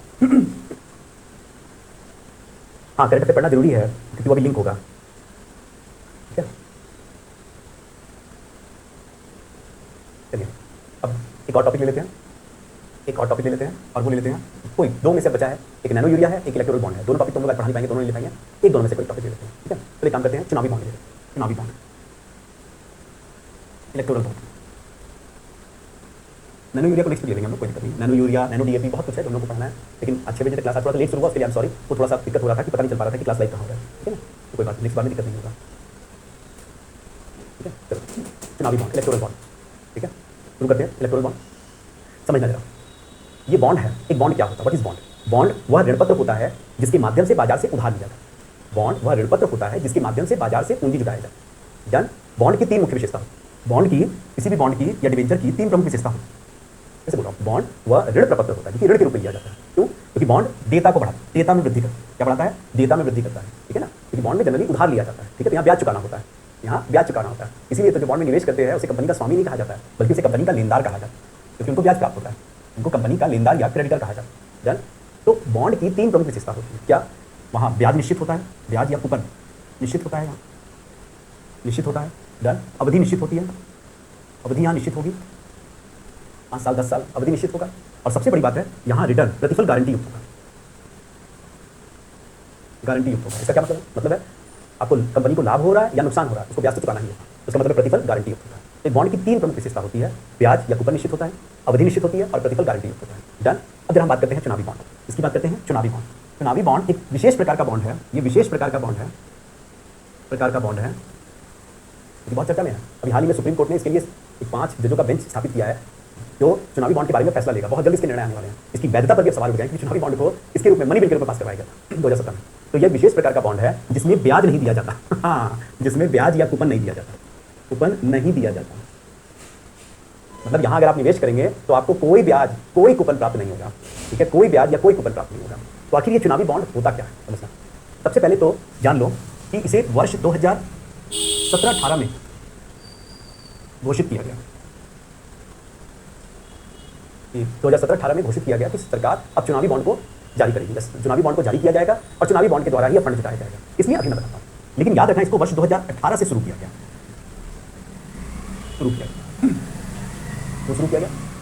आमतौर पर क्योंकि 2024 का चुनाव आने वाला है और उसी साल आप यूपीएससी का 2024 में एग्जाम देंगे और चुनावी बॉन्ड बहुत इंपॉर्टेंट है। ठीक है, क्योंकि इस समय चुनावी बॉन्ड खूब जारी किए जाएंगे। तो चुनावी बॉन्ड होता क्या है? 2017-18 से पहले सरकार के साथ एक बड़ी समस्या थी और वो थी कि चुनाव में जो राजनीतिक पार्टी को चंदा दिया जाता है, कंपनी द्वारा, व्यक्ति द्वारा, इसमें कोई पारदर्शिता नहीं थी, कोई ट्रांसपेरेंसी नहीं था। कौन कितना चंदा दे रहा है, क्यों ऐसा? क्योंकि वहां ज्यादातर नगद में चंदा दिया जाता था, नगद में। तो बोले सर क्या बातें कर रहे हो, ठीक से आप पढ़कर नहीं आते। सर पहले भी नगद चंदा जो था वो अधिकतम 20,000 रुपए था। 20,000 से ज्यादा आप चंदा नहीं दे सकते थे। बाकी आपको चेक से या आपको फंड ट्रांसफर करके ही एनईएफटी आरटीजीएस से चंदा देना होता था। नगद आप 20,000 दे सकते थे सर। आई टोटली एग्री, मानता हूं। व्हाट अबाउट कि पॉलिटिकल पार्टी को 1 करोड़ चंदा दे दिया गया और पॉलिटिकल पार्टी ने उस 1 करोड़ को 19,999 रुपए करके और कई भागों में बांट दिया। बताइए जरा, पॉलिटिकल पार्टी को 100 करोड़ रुपए चंदा दिया गया और पॉलिटिकल पार्टी ने क्या किया, उसको 19,999 कोई भी अनुदान 19,999 से ज्यादा का है ही नहीं है। अब बताइए आप क्या कर लेंगे? बता दी पॉलिटिकल पार्टी की भैया अधिकतम 20,000 रुपए, देख लीजिए हमको 20,000 रुपए 19,999 के रूप में नगद चंदा मिला, ले लीजिए 100 करोड़ का तैयार। अब आप बताइए क्या करेंगे? तो ये किया जाता था। ठीक है, और ये कई पार्टी कर रही थी ये काम। ठीक है, अब क्या हुआ? 2017-18 में सरकार ने तय किया कि नॉट 20,000, नाउ ओनली 2,000। अब तुम 2,000 को 100 करोड़ को जरा बांटो, छोटे-छोटे भाग में कितना बांट लोगे? संभव नहीं है इतना बांट लेना। तो अब 2,000 से ज्यादा आप नगद चंदा नहीं दे सकते किसी पॉलिटिकल पार्टी को। 2,000 से ज्यादा देने के लिए आपको चेक का सहारा लेना होगा। आपको इंटरनेट के माध्यम से दे सकते हैं या आप चुनावी बॉन्ड के माध्यम से दे सकते हैं, ये माध्यम से चंदा दे सकते हैं। ठीक है, 2,000 आप नगद दे सकते हैं, 2,000 से ऊपर आपको जो भी देना होगा वो आप चुनावी बॉन्ड के माध्यम से। यानी साफ पता चल रहा है कि चुनावी बॉन्ड का मकसद क्या है, ताकि चुनावी फंड में पारदर्शिता लाया जाए। चुनावी चंदे में, ठीक है, चुनावी चंदे मतलब जो राजनीतिक पार्टी को चंदा दिया जा रहा है, राजनीतिक पार्टी को दिए जाने वाले चंदे में पारदर्शिता, ताकि चुनाव फेयर हो, उसमें काला धन का प्रयोग ना किया जाए। ठीक है, इसीलिए इसका मकसद ही लाया गया चुनावी बॉन्ड को जारी करने का। यही चुनावी बॉन्ड को जारी करने का सबसे बड़ा मकसद। अब सवाल ये उठता है कि चुनावी बॉन्ड की विशेषता क्या है? इसको थोड़ा समझना। चुनावी बॉन्ड हमेशा जो है, या तो पहला तो ये जारी कौन करेगा? तो जारी इसको आरबीआई करेगा। ठीक है, जारी आरबीआई, लेकिन इसे एसबीआई द्वारा अधिकृत, एसबीआई मतलब स्टेट बैंक ऑफ इंडिया द्वारा अधिकृत शाखाओं से प्राप्त किया जा सकेगा। हर शाखा से नहीं, जो एसबीआई अधिकृत करेगी इस ब्रांच को कि आप ही चुनावी बॉन्ड जारी कर सकते हैं, बेच सकते हैं, केवल आप उन्हीं से ही आप प्राप्त कर सकते हैं। डन। चुनावी बॉन्ड जो जारी किया जाएगा चंदे के लिए, जो भी चंदा देना चाहता है चुनावी बॉन्ड के माध्यम से किसी राजनीतिक पार्टी को, ये किस मूल्य में जारी किया जाएगा? ये या तो 1,000 रुपए के मूल्य में जारी होगा, या 1,000 के ही वर्ग में, यानी 10,000 रुपए, या 1 लाख, या 10 लाख, या 1 करोड़। ठीक है, इसी मूल्य में ही जारी होंगे। 1,000, 10,000, 1 लाख, 10 लाख और 1 करोड़ रुपए के मूल्य में। ये नहीं कि इसकी अधिकतम सीमा 1 करोड़ है। 1 करोड़ रुपए के मूल्य में आप चंदा तो अधिकतम जितना भी देना चाहे, मान लीजिए आपको 100 करोड़ देना है तो आप 1 करोड़ के 100 चुनावी बॉन्ड आप खरीद सकते हैं। आप जितना भी देना चाहे चंदा दीजिए, लेकिन इसी मूल्य में ही चंदा दिया जाएगा। आप सोचें किसी पार्टी को हम 11,000 या 21,000 चंदा देना चाहते हैं तो नहीं दे पाएंगे आप उसे 21,000 तक दे देंगे, 10,000 का और 1,000 का 21,000 दे देंगे आप उसको 11,111 देना चाहेंगे तो नहीं दे पाएंगे, 11,111 देना चाहेंगे तो आप नहीं दे पाएंगे। ठीक है, तो आप इस मूल्य पर चंदा दिया जा सकता है, चुनावी बॉन्ड को जारी किया जा सकता है। डन। अधिकतम कितना भी, फिर सबसे बड़ा बात है कि चुनावी बॉन्ड में ब्याज नहीं दिया जाता, बॉन्ड में ब्याज या कूपन नहीं दिया जाता, ब्याज या कूपन नहीं दिया जाता, बल्कि चुनावी बॉन्ड एक प्रकार का प्रॉमिसरी नोट है, प्रॉमिसरी नोट, या इसको और एक नाम बियरर बॉन्ड भी कहा जाता है। बियरर बॉन्ड, इसको धारक बॉन्ड भी कहा जाता है। बियरर मतलब धारक बॉन्ड कहा जाता है। क्यों ऐसा धारक? इसलिए क्योंकि चुनावी बॉन्ड में दान देने वाले का या राजनीतिक पार्टी का जिसे चंदा प्राप्त होगा का नाम नहीं होगा। ना तो दान देने वाले का नाम होगा, जो चुनावी बॉन्ड में जो चंदा, दान इसको कहा जाता है, चंदा कहा जा सकता है, दान बोलिए, चंदा देने वाला जो होगा व्यक्ति, ना तो उसका नाम होगा उसमें, और ना ही वो जिस पार्टी को दे रहा है उसका नाम होगा। ठीक है, इसलिए इसको बियरर बॉन्ड कहा जाता है, धारक बॉन्ड, जिसके हाथ में आया वही इसका मान। ठीक है, अब चुनावी बॉन्ड जिस पार्टी को जारी किया जाएगा, ठीक है, चुनावी बॉन्ड किसको जारी किया जाएगा, तो पहली बात को समझना, जो भी चुनावी बॉन्ड खरीदेगा, यानी चंदा देने वाला, ठीक है, इसको अगर ये चुनावी बॉन्ड क्रय करना चाहता है, चुनावी बॉन्ड क्रय करना चाहता है, क्रय करने के लिए सबसे पहला बात है उसको चेक का सहारा लेना पड़ेगा, उसको चेक द्वारा भुगतान करना होगा। चेक द्वारा भुगतान, ऑनलाइन भी भुगतान कर सकता है चेक, या ऑनलाइन भी कर सकता है, पहले तो ये आपको भुगतान करना होगा, कैश नहीं दे सकते बैंक। और दूसरा बात है, उसको अनिवार्य रूप से अपना केवाईसी बनवाना पड़ेगा, नो योर कस्टमर बनाना पड़ेगा, ताकि आपको पता लगे, बैंक को पता लगे कि भाई ये पैसा कहीं काला धन, कोई टेररिज्म फंडिंग तो नहीं किया जा रहा, आतंकवादी वित्तीय तो नहीं हो रही है। ठीक है, तो इस बात को ध्यान रखने के लिए इसका केवाईसी भी करवाया जाता है और जरूरी है उस व्यक्ति का, कंपनी का। डन। अब यहां हर पार्टी को के लिए चुनावी बॉन्ड जारी नहीं होता, बॉन्ड जारी नहीं हो सकता। बहुत इंपॉर्टेंट बात है ये। प्रत्येक पार्टी, हर पार्टी मतलब प्रत्येक पार्टी, जितनी भी राजनीतिक पार्टी, उनके लिए आप चुनावी बॉन्ड जारी नहीं कर सकते। तो फिर चुनावी बॉन्ड किसके लिए जारी हो सकता है? चुनावी बॉन्ड द्वारा चंदा केवल उन्हीं राजनीतिक पार्टी को दिया जा सकता है जो जन प्रतिनिधित्व अधिनियम 1951 के तहत, 1951 के तहत, ठीक है, धारा याद रहे, 29A या ना रहे कोई दिक्कत नहीं है, लेकिन ये याद रहे कि जन प्रतिनिधित्व अधिनियम 1951 के तहत उन्हें पिछले चुनाव में, भले वो लोकसभा का चुनाव हो या विधानसभा का चुनाव हो, कम से कम 1% वोट मिला हो, 1% वोट उसको मिलना ही चाहिए। 1% सीट नहीं, कम से कम 1%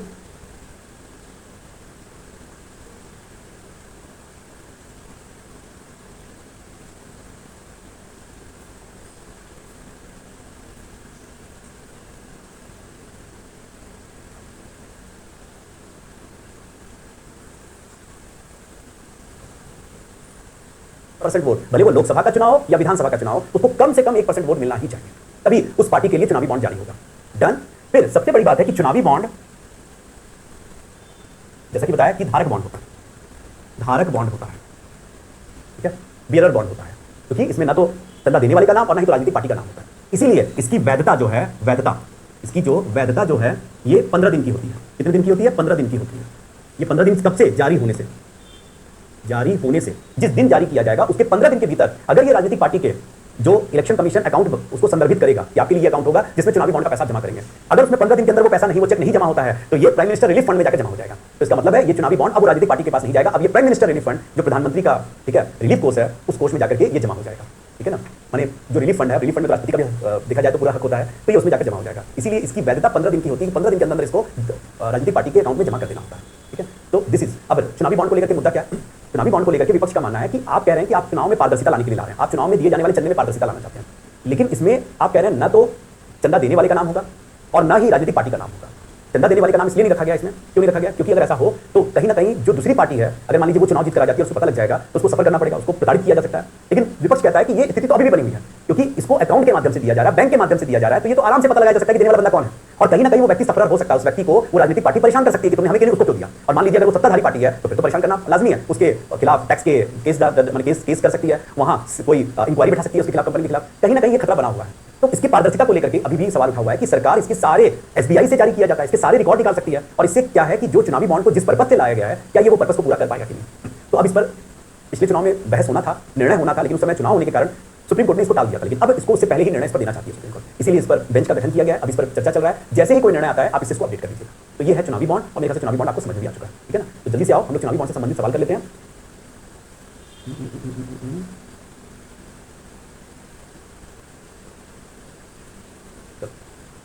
पहला, चुनावी बॉन्ड के संदर्भ में निम्नलिखित कथनों पर विचार कीजिए। कथन 1, दानकर्ता सीधे राजनीतिक दलों से चुनावी बॉन्ड का क्रय कर सकते हैं। कथन 2, हालांकि यह एक बॉन्ड है लेकिन इस पर कोई ब्याज नहीं मिलता है। कथन 3, यह केवल राष्ट्रीय और राज्य स्तरीय राजनीतिक दलों के लिए मान्य है। उपरोक्त में से कौन सा कथन सही नहीं है? ए केवल 1, बी 1 और 3, ई केवल 2 और उपरोक्त में से कोई नहीं। बताओ बहुत बढ़िया, पहला वाला गलत, दूसरा वाला सही, तीसरा वाला भी गलत है, ठीक है, क्योंकि ये वही जो राजनीति के राष्ट्रीय राज्य पार्टी पिछले चुनाव में 1% वोट जिनको प्राप्त हुआ हो, तो कौन सा गलत है, 1 और 3 इज द रॉन्ग, ठीक है। चलो इसके पहले इसके बाद बताओ, चुनावी बॉन्ड के संदर्भ में निम्नलिखित कथनों पर विचार कीजिए। एक चुनावी बॉन्ड एक पंजीकृत राजनीतिक दल को दिया जा सकता है, तो ये एक राष्ट्रीय पार्टी है या एक राज्य स्तरीय। चुनावी बॉन्ड एक पंजीकृत राजनीतिक दल को दिया जा सकता है, जो या तो एक राष्ट्रीय पार्टी है या एक राज्य स्तरीय पार्टी। कथन 2, वचनबद्ध प्रॉमिसरी नोट जैसा दिखने वाला बैंकिंग इंस्ट्रूमेंट कोई ब्याज नहीं देता, यद्यपि इसे बॉन्ड कहा जा सकता है।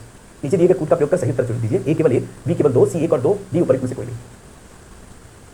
क्या बात है, पहला कथन गलत, दूसरा कथन सही, लेकिन इसमें ब्याज नहीं मिलता है, और पूछा है सही उत्तर दीजिए, तो बी केवल 2। बहुत बढ़िया, इसको बताओ चुनावी बॉन्ड योजना के संदर्भ में निम्नलिखित में से कौन सा कथन सही नहीं है, ठीक है। पहला, चुनावी बॉन्ड 1 करोड़ रुपए के मूल्य वर्ग में जारी किए जा सकते हैं। बी, चुनावी बॉन्ड का उपयोग सभी पंजीकृत राजनीतिक दलों को चंदा देने के लिए किया जा सकता है। सी, क्रेता द्वारा प्रस्तुत जानकारी को गोपनीय रखा जाता है। डी, राजनीतिक दलों को चंदा देने के लिए विदेशी कंपनियां चुनावी बॉन्ड का उपयोग कर सकती है। एकदम याद है कि विदेशी कंपनियां भी कर सकती है चुनावी बॉन्ड का उपयोग कर सकती है। गलत क्या है, ये गलत है। चुनावी बॉन्ड का उपयोग सभी राजनीतिक दलों को चंदा देने के लिए किया जा सकता है, गलत, ये गलत है, बाकी तीनों सही है। नेक्स्ट, चुनावी बॉन्ड को जारी करने तथा भुनाने के लिए किस बैंक को अधिकृत किया गया। क्या बात है, उस प्रश्न तो बोलने दो, very good, state bank of India को। किसको किया गया, स्टेट बैंक ऑफ इंडिया को, ठीक है। तो दिस इज ऑल अबाउट चुनावी बॉन्ड, ठीक है। चलो आज का क्लास हम लोग यहीं समाप्त करते हैं। नेक्स्ट क्लास हम लोग करंट अफेयर का नैनो यूरिया से आगे बढ़ेंगे और भी टॉपिक को लेंगे, ठीक है। तो नेक्स्ट क्लास में हम लोग फिर मिलते हैं, तब तक अपना ध्यान रखना और खूब मन लगा के पढ़ना, ठीक है। क्लासेस जारी रहेंगी, चिंता मत कीजिए। All the best, bye, good night.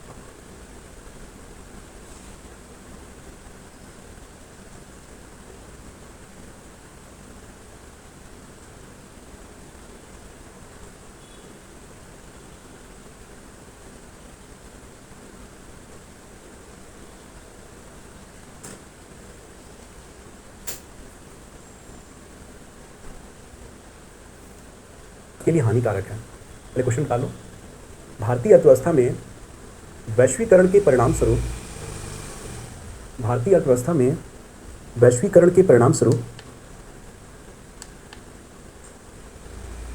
Screen में ब्लैक दिख रहा है, मेरे साथ भी दिख रहा होगा ना। भारतीय अर्थव्यवस्था में वैश्वीकरण के परिणाम स्वरूप औपचारिक क्षेत्र में रोजगार कैसे कम हुए। लिखो, नहीं है तो कोई बात नहीं, मैं जो बोल रहा हूँ वो आप करते जाओ, लिखते जाओ। फिर लिखो, क्या बढ़ती हुई अनौपचारिकता देश के विकास के लिए हानिकारक है। क्या बढ़ती हुई अनौपचारिकता देश के विकास के लिए हानिकारक है। लिखिए, लिखा, डन। अब देखो, इससे संबंधित 2 और सवाल है। मैं केवल सवाल पढ़ देता हूं, लेकिन आपके पास पीडीएफ शेयर हो जाएगा, चिंता मत कीजिए, ये पीडीएफ आपके ग्रुप में शेयर हो जाएगा, मिल जाएगा। सवाल ये है, वैश्वीकरण का आशय स्पष्ट कीजिए। भारतीय अर्थव्यवस्था में वैश्वीकरण की परिणति औपचारिक क्षेत्र में रोजगार को कैसे संकुचित करती है, तब विस्तार बताइए। इसे सवाल को पढ़ते हैं। वैश्वीकरण का आशय स्पष्ट कीजिए। भारतीय अर्थव्यवस्था में वैश्वीकरण की परिणति औपचारिक क्षेत्र में रोजगार को कैसे संकुचित करती है, तब विस्तार समझाइए। एक तो ये, एक और देखो, पिछले कुछ वर्षों में भारतीय अर्थव्यवस्था के संदर्भ में वैश्वीकरण के परिणाम स्वरूप रोजगार के क्षेत्र में बढ़ती अनौपचारिकता आर्थिक विकास को अवरुद्ध करती है। क्या आप इस कथन से सहमत हैं? तर्क सहित उत्तर दीजिए। लगभग एक जैसा ही प्रश्न है, ठीक है ना, लेकिन कम से कम आपको क्वेश्चन के कुछ फॉर्मेट समझ में आएंगे। तो चलो, पहले हम लोग का पहला काम क्या होता है, याद है ना। पहले हम लोग क्या करेंगे, कीवर्ड्स को लेंगे। सबसे इंपॉर्टेंट कीवर्ड्स हमारा क्या है, वैश्वीकरण, फिर औपचारिक क्षेत्र, ठीक है, फिर रोजगार क्या हुए हैं, कम हुए हैं, फिर अनौपचारिकता, देश के विकास, हानिकारक है, ठीक है। ध्यान से देखो शब्द को। सबसे पहले वैश्वीकरण शब्द लिया, औपचारिक क्षेत्र, रोजगार कम होना, अनौपचारिक क्षेत्र, देश के विकास और हानिकारक, ठीक है। यानी इस प्रश्न को पहले ध्यान से पढ़ो। जब भी प्रश्न मिले बहुत ध्यान से प्रश्न को पढ़ना है। प्रश्न आपका 2 भाग में बटा हुआ है, ध्यान से देखो। तो पहला भाग बताता है कि कैसे वैश्वीकरण देश में अनौपचारिक क्षेत्र को बढ़ावा दे रहा है। इस प्रकार वैश्वीकरण देश में अनौपचारिक क्षेत्र को बढ़ावा दिया है, इनफॉर्मलाइजेशन को, पहला पार्ट। दूसरा पार्ट है कि अनौपचारिक क्षेत्र किस प्रकार अर्थव्यवस्था के लिए नुकसानदायक है। अनौपचारिक क्षेत्र जो है वो देश के विकास के लिए कैसे हानिकारक है, ये second part of the question है। तो 2 क्वेश्चन है, ध्यान रखना। मैं फिर से बोल रहा हूं, वैश्वीकरण कैसे अनौपचारिकरण को बढ़ावा दे रहा है, और दूसरा अनौपचारिक किस प्रकार देश के विकास के लिए बात। 2 पार्ट है। अब सबसे पहले अगर हम इसका प्रारूप बनाने जाएंगे तो आप इसका अगर प्रारूप आंसर में प्रारूप कैसे बनाएंगे, इस तरह से आप इसका उत्तर लिखेंगे। नंबर 1, सबसे पहले आपको तो वैश्वीकरण समझाना पड़ेगा। बिना वैश्वीकरण को समझाए, ठीक है ना, तो फिर से लिख रहा हूं, सबसे पहले आप इसको वैश्वीकरण को समझाएंगे, ग्लोबलाइजेशन को समझेंगे। सबसे पहले वैश्वीकरण को परिभाषित करेंगे, फिर उसके बाद आप समझाएंगे कि वैश्वीकरण, फिर आप क्या समझाएंगे, आप इसमें लिखेंगे औपचारिक और अनौपचारिक क्षेत्र क्या हो। औपचारिक और अनौपचारिक क्षेत्र को कैसे आप बताएंगे, और इससे संबंधित थोड़े आंकड़े आपके होने चाहिए। अनौपचारिक क्षेत्र, वैश्वीकरण, फिर औपचारिक और अनौपचारिक क्षेत्र आप बताएंगे। एंड देन उसके बाद आप क्या बताएंगे, उसके बाद आप बताएंगे, आपका थर्ड पार्ट होगा कि वैश्वीकरण के दौरान या वैश्वीकरण के परिणाम स्वरूप अनौपचारिकरण बढ़ा है, अनौपचारिकरण में वृद्धि हुआ है। डन। अगर ये वृद्धि हुआ है तो आप इसके कारण को बताएंगे, कौन कौन से कारक जिम्मेदार हैं या कारण हैं इसके कारण हमारे देश में अनौपचारिकरण बढ़ाया है, ठीक है, उसका कारण बताएंगे। और फिर आप क्या करेंगे नेक्स्ट, उसके बाद जब कारण बता देंगे तब आप बताएंगे उसमें कि सरकार औपचारिकरण को बढ़ावा देने के लिए क्या कर रही है, औपचारिकरण को बढ़ावा देने के लिए क्या कर रही है।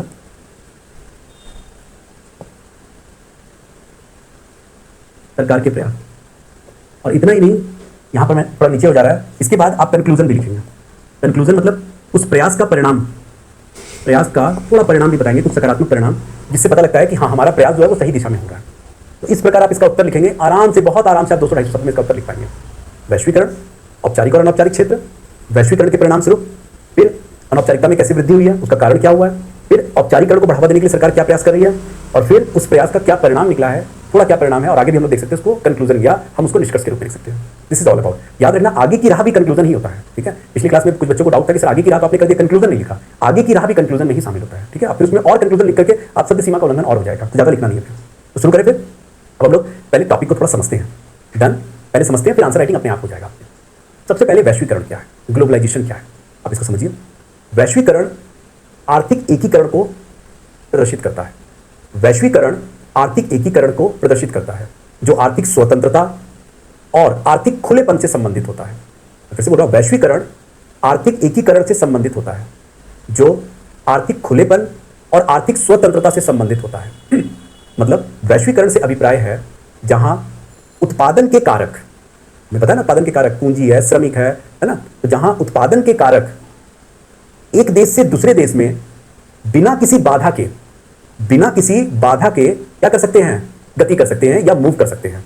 इसको क्या कहा जाता है, एक देश से दूसरे देश में वो क्या कर सकते हैं, स्थानांतरित हो सकते हैं। इसे ही क्या कहा जाता है, वैश्वीकरण कहा जाता है। माने जहां फ्री पूंजी का, अब हमने जब 1991 में अगर बात करें, फिर से बता रहा हूं, पहले ध्यान से सुनना। वैश्वीकरण का अभिप्राय आर्थिक एकीकरण से होता है, जो आर्थिक खुलेपन और आर्थिक स्वतंत्रता से संबंधित होता है। वैश्वीकरण में उत्पादन के कारक एक देश से किसी भी देश में या किसी भी देश में बिना किसी बाधा के स्थानांतरित हो सकते हैं, बिना किसी बाधा के, without any barrier they can move, स्थानांतरित या गति कर सकते हैं। जैसे अगर हम लोग बात करें 1991 में, 1991 में भारत ने एलपीजी सुधार को लागू किया। एलपीजी मतलब लिबरलाइजेशन, प्राइवेटाइजेशन और ग्लोबलाइजेशन, यानी निजीकरण, उदारीकरण, निजीकरण और वैश्वीकरण। तो एलपीजी सुधार को हमने लागू किया भारत ने। अब इस एलपीजी सुधार के परिणाम स्वरूप क्या हुआ कि विश्व के कोई भी देश हमारे देश में अपनी कंपनी स्थापित कर सकते हैं, यानी कोई विदेशी कंपनी हमारे देश में कंपनी स्थापित कर सकता है, व्यापार कर सकता है।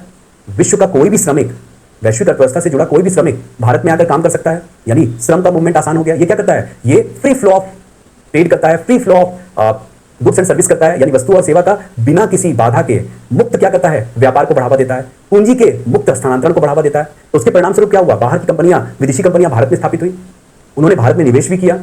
और सबसे बड़ी बात है कि विदेशी श्रमिक भी भारत में आकर के काम कर सकते हैं, या भारत के श्रमिक विदेशों में जाकर के काम कर सकते हैं। तो ये 1991 में लिबरलाइजेशन, प्राइवेटाइजेशन, ग्लोबलाइजेशन यानी उदारीकरण, निजीकरण और वैश्वीकरण के परिणाम स्वरूप हुआ। इससे क्या हुआ, इससे हमारी अर्थव्यवस्था का क्या हुआ, एक एकीकरण हुआ विश्व की अर्थव्यवस्था के साथ। और इसका कई लाभ भी हुआ और इससे कुछ चुनौतियां भी उभरी। इससे कुछ लाभ भी हुआ। लाभ क्या, अब पूरा विश्व एक बाजार बन गया है, यानी हम किसी भी देश के साथ खुले रूप में व्यापार कर सकते हैं। वहीं वैश्वीकरण के परिणाम स्वरूप कुछ चुनौतियां भी उभरी है, कुछ चुनौतियां भी वहां दृश्य हुई है। और ये सबसे बड़ी चुनौती अगर हम देखते हैं कि वैश्वीकरण के परिणाम स्वरूप हुआ है, तो भारत में अनौपचारिक क्षेत्र तेजी से बढ़ा है। भारत में अनौपचारिक क्षेत्र यानी इनफॉर्मल सेक्टर बहुत तेजी से बढ़ा है। मेरे ख्याल से इतना बात समझ में आया है, ठीक है। अब सवाल उठता है कि ये औपचारिक और अनौपचारिक क्षेत्र क्या होता है। अगर हम इसके बारे में बात करें, औपचारिक और अनौपचारिक क्षेत्र की को कई प्रकार से परिभाषित किया जाता है, लेकिन आप इसको एकदम सीधे और सरल शब्द में परिभाषित कीजिए। कैसे, किसी भी उद्यम में अगर फुल टाइम मतलब पूरे दिन का जो काम करने वाला है ना, फुल टाइम जो है, जो 9 to 5 का जॉब करता है, अगर किसी भी उद्यम में फुल टाइम 10 से ज्यादा श्रमिक हैं, तो उसे औपचारिक क्षेत्र में माना जाता है, यानी फॉर्मल सेक्टर में। और किसी भी उद्यम में यदि 10 से कम श्रमिक हैं, फुल टाइम श्रमिक 10 से कम हैं, तो उसको अनौपचारिक क्षेत्र में माना जाता है। औपचारिक क्षेत्र में काम करने वाले श्रमिक के कार्य घंटे निर्धारित होते हैं, वेतन निश्चित होता है और उन्हें सामाजिक सुरक्षा दिया जाता है। जबकि अनौपचारिक क्षेत्र में काम करने वाले जो श्रमिक होते हैं, न ही उनके कार्य के घंटे निर्धारित होते हैं, न ही उनका वेतन निश्चित होता है और न ही उन्हें कोई सामाजिक सुरक्षा या हिडन बेनिफिट दिया जाता है। हिडन बेनिफिट क्या होता है, जैसे कोई छुट्टी का पेड लीव्स ले सकता है, या बीमा पेंशन जैसी सामाजिक सुरक्षा का वो को की सुविधा को वो प्राप्त नहीं कर पाता। इसको बोलते हैं सामाजिक सुरक्षा, बीमा पेंशन ग्रेच्युटी, ये सब सामाजिक सुरक्षा है जो अनौपचारिक क्षेत्र को प्राप्त नहीं हो पाता।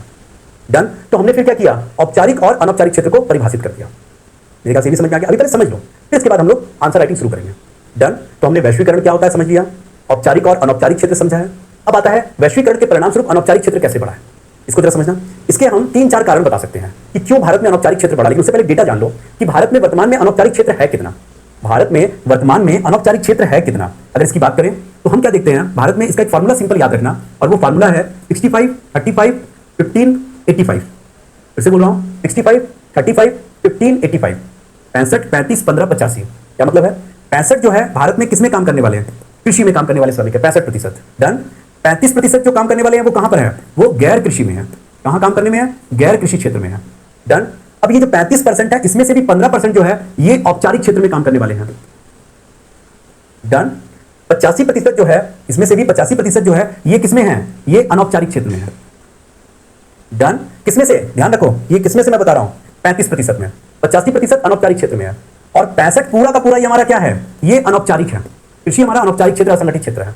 अब अगर हम इस 65 और इस 35 के 85% को जोड़ दें तो लगभग भारत में अगर बात करें तो लगभग 92%, 90 से 92% जो है ये हमारा अनौपचारिक क्षेत्र है, जिसको हम लोग शॉर्ट में लिख सकते हैं या लगभग लिख सकते हैं 90%। यानी भारत में वर्तमान में 90% श्रमिक कहां काम कर रहे हैं, अनौपचारिक क्षेत्र में काम कर रहे हैं, और मात्र 10% श्रमिक ही जो है वो औपचारिक क्षेत्र में काम कर रहे हैं। इसका फॉर्मूला ध्यान रखो क्या है, याद रहेगा 65, 35, 15, 85। 65 कहां, कृषि में, 35 कहां, गैर कृषि में, 35 में से भी 15% कहां कहां, औपचारिक क्षेत्र में, और 85% कहां पर अनौपचारिक क्षेत्र में। डन। तो लगभग हमारे देश में 90% जो है ये कहां काम कर रहे हैं, ये अनौपचारिक क्षेत्र में काम कर रहे हैं। अगर मैं इसको एक औसतन निकालूं, लगभग निकालूं, तो लगभग 90% हमारे देश में अनौपचारिक क्षेत्र है और 10% हमारे देश में औपचारिक क्षेत्र है। यानी हमारे देश में अनौपचारिक क्षेत्र तेजी से बढ़ रहा है, और ये चिंता का विषय है। कहा जाता है कि एलपीजी का सुधार जो है, या वैश्वीकरण का जो भारत में वैश्वीकरण को लागू करना, ये भी अनौपचारिक क्षेत्र को बढ़ावा दिया है। कैसे, अब इसी के कारण को समझेंगे। तो यहां तक हमारे ख्याल से हर बात समझ में आ चुका है। अगर नहीं समझ में आया तो एक बार फटाफट यहां तक आते हैं, फिर कारण और इसके सरकार द्वारा उठाए गए कदम मिल जाएंगे। पहले वैश्वीकरण मैंने बताया, वैश्वीकरण का मतलब क्या होता है। वैश्वीकरण, एक बार अब इसका काम करके आंसर राइटिंग शुरू ही करते हैं। पहले हम लोग वैश्वीकरण की परिभाषा कर रहे हैं। वैश्वीकरण परिभाषित करेंगे क्या है। वैश्वीकरण आर्थिक एकीकरण को बढ़ावा देता है, आर्थिक एकीकरण को बढ़ावा देता है, एकीकरण को बढ़ाता है। डन। इसका संबंध क्या है, आर्थिक खुलेपन और आर्थिक स्वतंत्रता से है। जहां उत्पादन के कारक जैसे पूंजी, श्रमिक इत्यादि का निर्बाध मतलब बिना बाधा के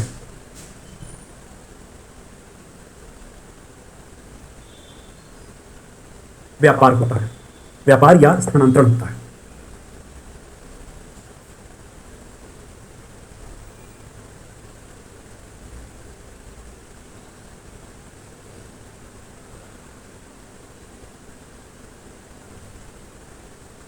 तो सबसे पहले तो वैश्वीकरण को हमने परिभाषित कर दिया, ठीक है। जल्दी से मेरे ख्याल से लिख लो, फटाफट लिख लो, फटाफट लिखो, फटाफट फटाफट।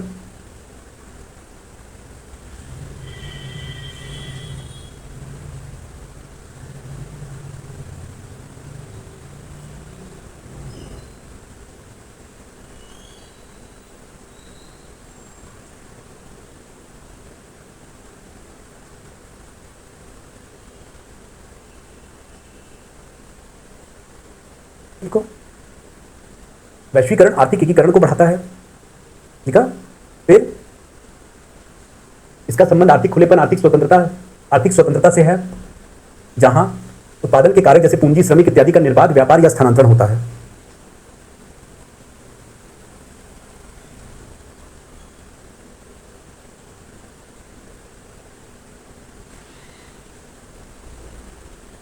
इस ऑनलाइन वालों के लिए भी थोड़ा सुनीता कुशवाहा, डोंट वरी, मैं कल अपलोड करा दूंगा, चिंता मत कीजिए। थोड़ा सा टाइम मिसमैच हो रहा था, लेकिन अब ठीक हो गया। कल आप लोगों को मिल जाएगा एमएसपी का असाइनमेंट मिल जाएगा। असाइनमेंट वाली बातें नहीं करते ना, अभी लोग क्या बातें कर रहे हैं, देखो इनको कहां से क्या बातें कर रहे हैं, बदमाश लोग हैं एकदम।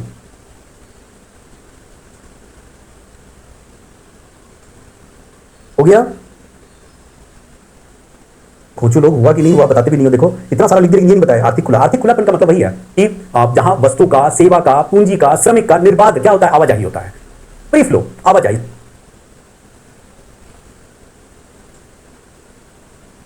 इसको आर्थिक खुलापन, ठीक है ना, आर्थिक खुलापन, ठीक है, डन। चलो अब इसके बाद सेकंड पॉइंट हम लोग क्या लिखेंगे, औपचारिक और अनौपचारिक क्षेत्र, है ना। अच्छा, इसके पहले एक काम करते हैं, पहले एक लाइन बस लिख दो ताकि फिर उसके बाद औपचारिक अनौपचारिक क्षेत्र, कि 1991 में भारत में एलपीजी सुधार हुआ, एलपीजी सुधार हुआ, सुधार को लागू किया गया, सुधार को लागू किया गया, जिससे अर्थव्यवस्था को अनेक लाभ हुए, अनेकों लाभ हुए, साथ ही वैश्वीकरण के परिणाम स्वरूप, थोड़ा सा छोटी बड़ी ज्यादा हो जा रहा है ना, वैश्वीकरण के परिणाम स्वरूप कुछ चुनौतियां भी उभरी, जैसे जैसे अनौपचारिकरण का बढ़ना, अर्थव्यवस्था में अनौपचारिकरण का बढ़ना, अर्थव्यवस्था में अनौपचारिकरण का बढ़ना,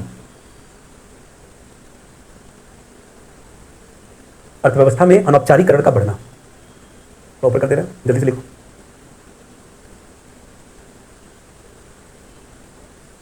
केयर इकोनॉमी अभी मत पूछो, केयर इकोनॉमी का मतलब होता है जैसे घर में तुम्हारी मम्मी तुम्हारा देखभाल करती है, लेकिन क्या मम्मी को पेमेंट में मिलता है, पैसा मिलता है, तो केयर इकोनॉमी होती है, ठीक है। तुम अपनी बहन को पढ़ा रही हो या भाई को पढ़ा रहे हो, तो फ्री में पढ़ा रहे हो, जो फ्री में होता है, जहां पर आर्थिक क्रिया नहीं होती, जहां पर जिसका संबंध धन से नहीं होता, उसको केयर इकोनॉमी पूछते हैं। डन बाबा, क्या लिखते हो, ये हो गया, ठीक है, जल्दी लिखो, डन। अब क्या, पैरा चेंज करेंगे हम लोग, और पैरा चेंज करके औपचारिक और अनौपचारिक क्षेत्र को परिभाषित करेंगे, औपचारिक और अनौपचारिक क्षेत्र को, औपचारिक और अनौपचारिक क्षेत्र क्या लिखोगे। औपचारिक कौन होगा, वह उद्यम जहां 10 से अधिक पूर्ण रोजगार, फुल टाइम, पूर्ण रोजगार वाले श्रमिक हो, पूर्ण रोजगार वाले, फुल टाइम जिसको कहा जाता है, फुल टाइम श्रमिक, पूर्ण रोजगार वाले श्रमिक हो, तथा तथा जिन्हें तथा जिनका जिनका वेतन निश्चित हो, कार्य घंटे निर्धारित हो, कार्य घंटे मतलब काम करने की अवधि, है ना, कार्य की अवधि निर्धारित हो, और जिन्हें सामाजिक सुरक्षा प्राप्त हो, जिन्हें सामाजिक सुरक्षा प्राप्त हो। डन। उसे क्या कहा जाएगा, उन्हें औपचारिक क्षेत्र, औपचारिक क्षेत्र कहा जाए, उसे औपचारिक क्षेत्र कहा जाए। डन। और अनौपचारिक को थोड़ा सा शॉर्ट में लिखना कि जहां वह उद्यम जहां 10 से कम पूर्ण रोजगार वाले श्रमिक हो और जिन्हें उपयुक्त सुविधा प्राप्त नहीं है। अब उपयुक्त सुविधा में क्या जाएगा, वेतन निश्चित नहीं है, कार्य घंटे निर्धारित नहीं है, और सामाजिक सुरक्षा प्राप्त नहीं है। तो आपका कम से कम ये बार बार रिपीटेशन नहीं होगा, बहुत ज्यादा रिपीटेशन भी अच्छा नहीं होता है, एक ही चीज को आप दो बार लिख रहे हैं, ठीक है। तथा उपयुक्त सुविधा प्राप्त नहीं, तो उपयुक्त सुविधा पे पता लग जाएगा कि क्या क्या सुविधा है, ठीक है ना। मैं फिर से बोल रहा हूँ, वह उद्यम जहां 10 से कम श्रमिक काम कर रहे हो, कम श्रमिक हो, ठीक है, वाले पूर्ण रोजगार वाले श्रमिक हो, तथा जिन्हें उपयुक्त सुविधा प्राप्त ना हो या उपयुक्त सुविधा प्राप्त ना हो, उन्हें क्या कहा जाएगा, अनौपचारिक क्षेत्र कहा जाएगा। डन। लिख लो जरा।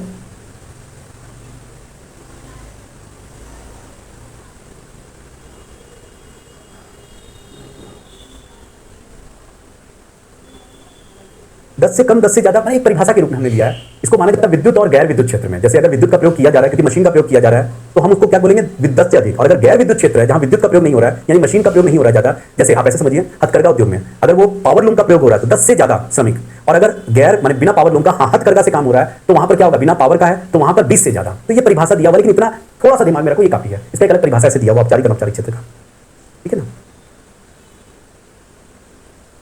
डन। अच्छा, एक पूछा है उद्यमी और श्रमिक में क्या अंतर है। उद्यमी का मतलब है जो उद्यम चलाता है, जो बिजनेस चलाता है, और श्रमिक जो उद्यम में काम करता है। उद्यम मतलब बिजनेस, जो बिजनेस में काम करता है उसको हम लोग क्या बोलते हैं, श्रमिक बोलते हैं। तो उद्यमी और श्रमिक दोनों ही उत्पादन के कारक है, फैक्टर ऑफ प्रोडक्शन, लेकिन दोनों अलग अलग है, दोनों एक नहीं है, है ना। इसका ये सवाल देख लेंगे, बहुत सारे सवाल है बाबा। डन। औपचारिक और अनौपचारिक क्षेत्र हो गया। अब भारत में लिखोगे, भारत में अनौपचारिक क्षेत्र लगभग 90% है, लगभग 90%। डन। और ये याद रखना हमेशा रूल वही 65, 35, 15, इस एग्जाम में बना दोगे तो मजा आ जाएगा। 85, 65, मजा आ जाएगा। 65, 35, 15, 85। 65 कौन है, कृषि में, 35 गैर कृषि में, 15 इसमें से औपचारिक, और 85 कौन है, अनौपचारिक। और ये तो अनौपचारिक है, ये लगभग 90%, ठीक है। अनौपचारिक क्षेत्र लगभग 90% है। फिर लिखो, भारत में अनौपचारिक क्षेत्र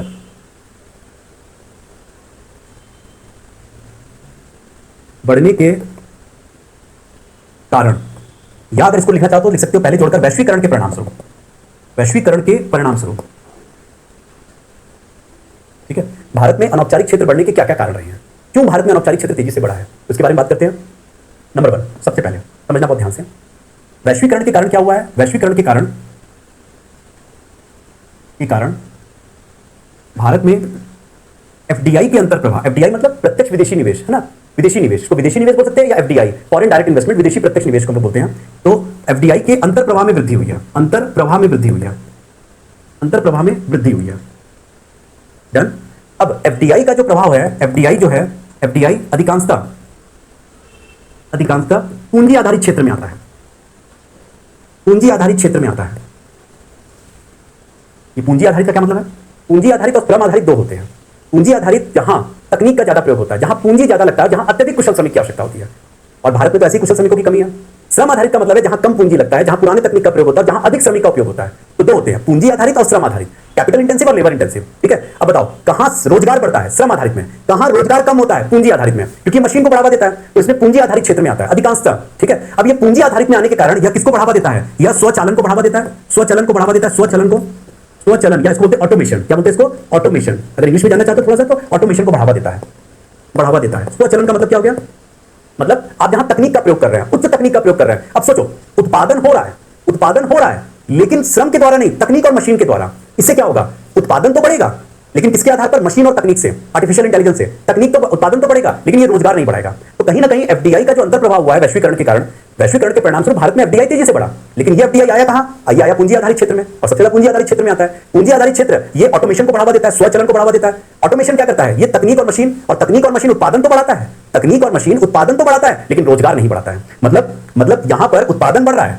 मतलब मशीन अगर आधारित है, मशीन आधारित क्या हो रहा है, मशीन आधारित उत्पादन बढ़ रहा है, उत्पादन बढ़ रहा है, लेकिन क्या नहीं बढ़ रहा है, रोजगार नहीं बढ़ रहा है। रोजगार क्या हो रहा है, कम हो रहा है।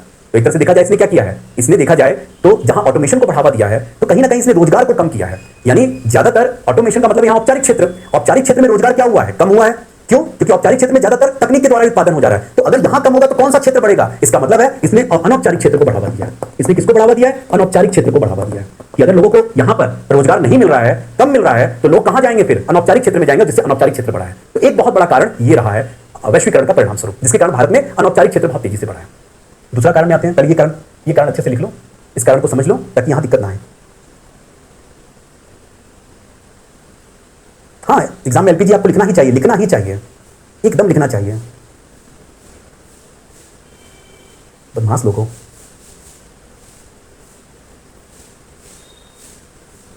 यहां पर बताइए, असाइनमेंट स्क्रीन पर लगवाया कीजिए ताकि ऑनलाइन स्टूडेंट साथ साथ चल सके। ठीक है बाबा, ठीक है, ऑनलाइन स्टूडेंट लोगों से माफी मांगता हूं, मैं लगवा दूंगा। आज तो रात को नहीं लगेगा, बनेगा कल से बनवा लिया करूंगा। सॉरी, कान पकड़ के सॉरी बनवा दूंगा, क्लास में लगवा दूंगा। बस माफ करवाओ भैया, पढ़ो, इसको कंप्लीट करो, मेंस पर फोकस हो। कि बाबा असाइनमेंट पर लगे हुए हैं लोग तो। चलो आगे बढ़ते हैं। ठीक है, एक कारण, दूसरे कारण में आऊं। दूसरा मुख्य कारण क्या है, समझना। दूसरा मुख्य कारण अगर हम देखते हैं तो श्रम कानून है, श्रम कानून की जटिलता। क्यों, ये कैसे अनौपचारिक क्षेत्र को बढ़ा रहा है, ऐसे समझो। भारत में जो श्रम कानून है ये संवर्ती सूची का विषय है। भारत में जो श्रम कानून माना जाता है ये संवर्ती सूची का विषय, केंद्र और राज्य दोनों बना सकते हैं। और अगर दोनों की बात करें तो भारत में 140 से भी ज्यादा श्रम कानून है, और ये इतने पुराने हैं, कुछ तो इतने पुराने, बहुत पुराने श्रम कानून जो आजादी के समय बनाए हुए हैं। इसलिए कहा जाता है श्रम कानून को they are very anarchic in nature, बहुत पुराने हैं। अब जरा सोचो, कोई भी औपचारिक क्षेत्र में या किसी भी क्षेत्र में अगर एक निश्चित संख्या से ज्यादा श्रमिक होंगे या निश्चित संख्या से वहां ज्यादा औपचारिक काम होगा, तो वहां पर क्या, वहां बहुत सारे श्रम कानून लाद दिए जाते हैं, ढाल दिए जाते हैं कि आपको इनका पालन करना है, आपको इनका पालन करना है। डन। अब श्रमिक क्या जानता है, माने जो उद्यमी है, जो कंपनियां हैं, जो बहुराष्ट्रीय कंपनियां भारत में आई है वैश्वीकरण के परिणाम स्वरूप, अब बहुराष्ट्रीय कंपनियां क्या चाहती हैं, वो जानती है कि हम अगर बहुत ज्यादा श्रमिक क्या रख ले अपने पास में, अगर अपने पास बहुत ज्यादा श्रमिक अगर हम लोग फुल टाइम रख ले, तो हमारे ऊपर बहुत सारे श्रम कानून आ जाएंगे, हमारे ऊपर बहुत सारे क्या आ जाएंगे, श्रम कानून आ जाएंगे। वो क्या चाहते हैं, वो इससे बचना चाहते हैं, कि जानते हैं कि जितना श्रम कानून पर हम फंसेंगे उतना ही हमारे लिए समस्या खड़ी होगी। इसलिए इस कारण की श्रम कानून की जटिलता से बचने के लिए किसको बढ़ावा दिया जा रहा है, किसको बढ़ावा दिया जाता है, अनौपचारिकरण को बढ़ावा दिया जाता है। वो चाहते हैं कि हमें ऐसे श्रमिक हम अपने यहां पर हायर कर ले, नियुक्त कर ले, जिनको हम आसानी से कभी भी निकाल सके। और इसके लिए वे क्या प्रयोग करते हैं, वे संविदा जॉब का प्रयोग करते हैं, कॉन्ट्रैक्ट जॉब का, कि भाई आओ, अगर तुम काम करो एक निश्चित समय बाद और bye bye tata bye bye, चलो जाओ, कभी भी तुमको निकाल सकते हैं। तो इसलिए संविदा जॉब को बढ़ावा दिया जा रहा है। किसको बढ़ावा दिया गया, संविदा जॉब को, कॉन्ट्रैक्ट जॉब को बढ़ावा दिया गया। और कॉन्ट्रैक्ट जॉब क्या करता है, कॉन्ट्रैक्ट जॉब औपचारिकरण को नहीं बढ़ाता, वो किसको बढ़ाता है, अनौपचारिकरण को। हमेशा याद रखना, कॉन्ट्रैक्ट जॉब सरकार का छोड़ दो, अगर निजी कंपनी में कॉन्ट्रैक्ट जॉब का मतलब है कि वो औपचारिक नहीं बल्कि वो अनौपचारिक क्षेत्र को ही बढ़ाता है। एकदम क्लियर। तो दूसरा समझ में आ गया, दूसरा लिख लो जल्दी से, जल्दी लिख लो। अब तीसरी की बात करते हैं, तीसरा तीसरा जो सबसे इंपॉर्टेंट बात है कि जो यहां पर क्या दिया जाता है, बाजार प्रतिस्पर्धा का सामना करने के लिए, बाजार प्रतिस्पर्धा का सामना करने के लिए, स्पर्धा का सामना करने के लिए क्या है इसका मतलब? बाजार प्रतिस्पर्धा का सामना करने के लिए भी कंपनियां क्या कर रही है? अनौपचारिक क्षेत्र को बढ़ावा दे रही है। कैसे? उत्पादन के 4 कारक है, भूमि, पूंजी, श्रमिक और उद्यमी। अब इसमें सबसे इंपॉर्टेंट लागत माना जाता है श्रमिक लागत। अगर श्रमिक लागत बढ़ जाएगा तो मानी सी बात है, आपका उत्पादन कारक जो बना हुआ वस्तु महंगा बिकेगा बाजार में, आपकी वस्तुएं वैश्विक बाजार में प्रतिस्पर्धी नहीं होगी, गैर प्रतिस्पर्धी होंगे। आप क्या करते हैं, अपनी वस्तु को प्रतिस्पर्धी बनाने के लिए, कंपनी अपनी वस्तु को वैश्विक बाजार में प्रतिस्पर्धी बनाने के लिए, ताकि वो बाजार में आसानी से बिके, वो क्या करती हैं, वो अपने उत्पादन के कारक में श्रम लागत को घटाती है। वे अपने उत्पादन के कारक में किसको कम करती है? श्रम लागत को। माने उत्पादन के कारक में अगर बात करें, उत्पादन के कारक में अगर बात करें तो इसमें वो क्या करती है? श्रम लागत को घटाने का प्रयास करती है। श्रम लागत को क्या करती है? कम करने का प्रयास करती है। क्योंकि जितना श्रम लागत कम होगा उतना ही वस्तु सस्ता होगा, और जितना सस्ता होगा वो वैश्विक बाजार में क्या होगा? उतना ही प्रतिस्पर्धी होगा। तो वैश्विक बाजार में प्रतिस्पर्धी बनाने के लिए वो क्या करना चाहती है? वो श्रम लागत कम करना चाहती है। अब जरा श्रम लागत कहां कम होगा? यानी वो ऐसे श्रमिक चाहती है जिसको कोई सामाजिक सुरक्षा ना देना पड़े, जिसको वेतन कम देना पड़े। तो ऐसे श्रमिक कहां मिलेंगे उसको? औपचारिक क्षेत्र में, क्या अनौपचारिक क्षेत्र में? इसलिए कि बाजार प्रतिस्पर्धा का सामना करने के लिए ज्यादातर वे किस क्षेत्र से श्रमिक लेना पसंद करते हैं? अनौपचारिक क्षेत्र से श्रमिक को लेना ज्यादा पसंद करेंगे। अनौपचारिक क्षेत्र को हायर एंड फायर, वही कॉन्ट्रैक्ट जॉब के द्वारा, संविदा जॉब के द्वारा। एक ये, और चौथा एक बड़ा कारण है, वो है क्या? उसको बोलते हैं वैश्विक उतार चढ़ाव।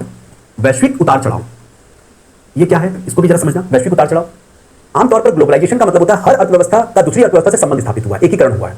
अब इसका एक बहुत नकारात्मक प्रभाव भी है कि इसका स्पिल ओवर इफेक्ट पड़ता है। मतलब अगर किसी एक अर्थव्यवस्था में दिक्कत आता है तो कहीं ना कहीं उसका दूसरी अर्थव्यवस्था पर भी प्रभाव पड़ता है। जैसे 2008 में अमेरिका में मंदी आया तो पूरे विश्व की अर्थव्यवस्था से प्रभावित हुई। इसका एक बड़ा कारण वैश्वीकरण है। तो वैश्वीकरण के परिणाम स्वरूप अब मान लो अर्थव्यवस्था में मंदी आ गया, अर्थव्यवस्था में क्या आया? मंदी आया अमेरिका के कारण, अमेरिका की वैश्विक मंदी के कारण। तो कंपनियां यहां क्या करेगी? कंपनी इस समय ऐसे श्रमिक को हायर करना पसंद करेगी, श्रमिक को नियुक्त करना पसंद करेगी जिसको वे बाद में आसानी से निकाल सकें, क्योंकि अभी उनको लागत कम करना है। और जैसे ही समय अच्छा आएगा, अर्थव्यवस्था बेहतर करने लगेगी, वो क्या करेगी? इन श्रमिकों को बाहर कर सकती है। तो इसके लिए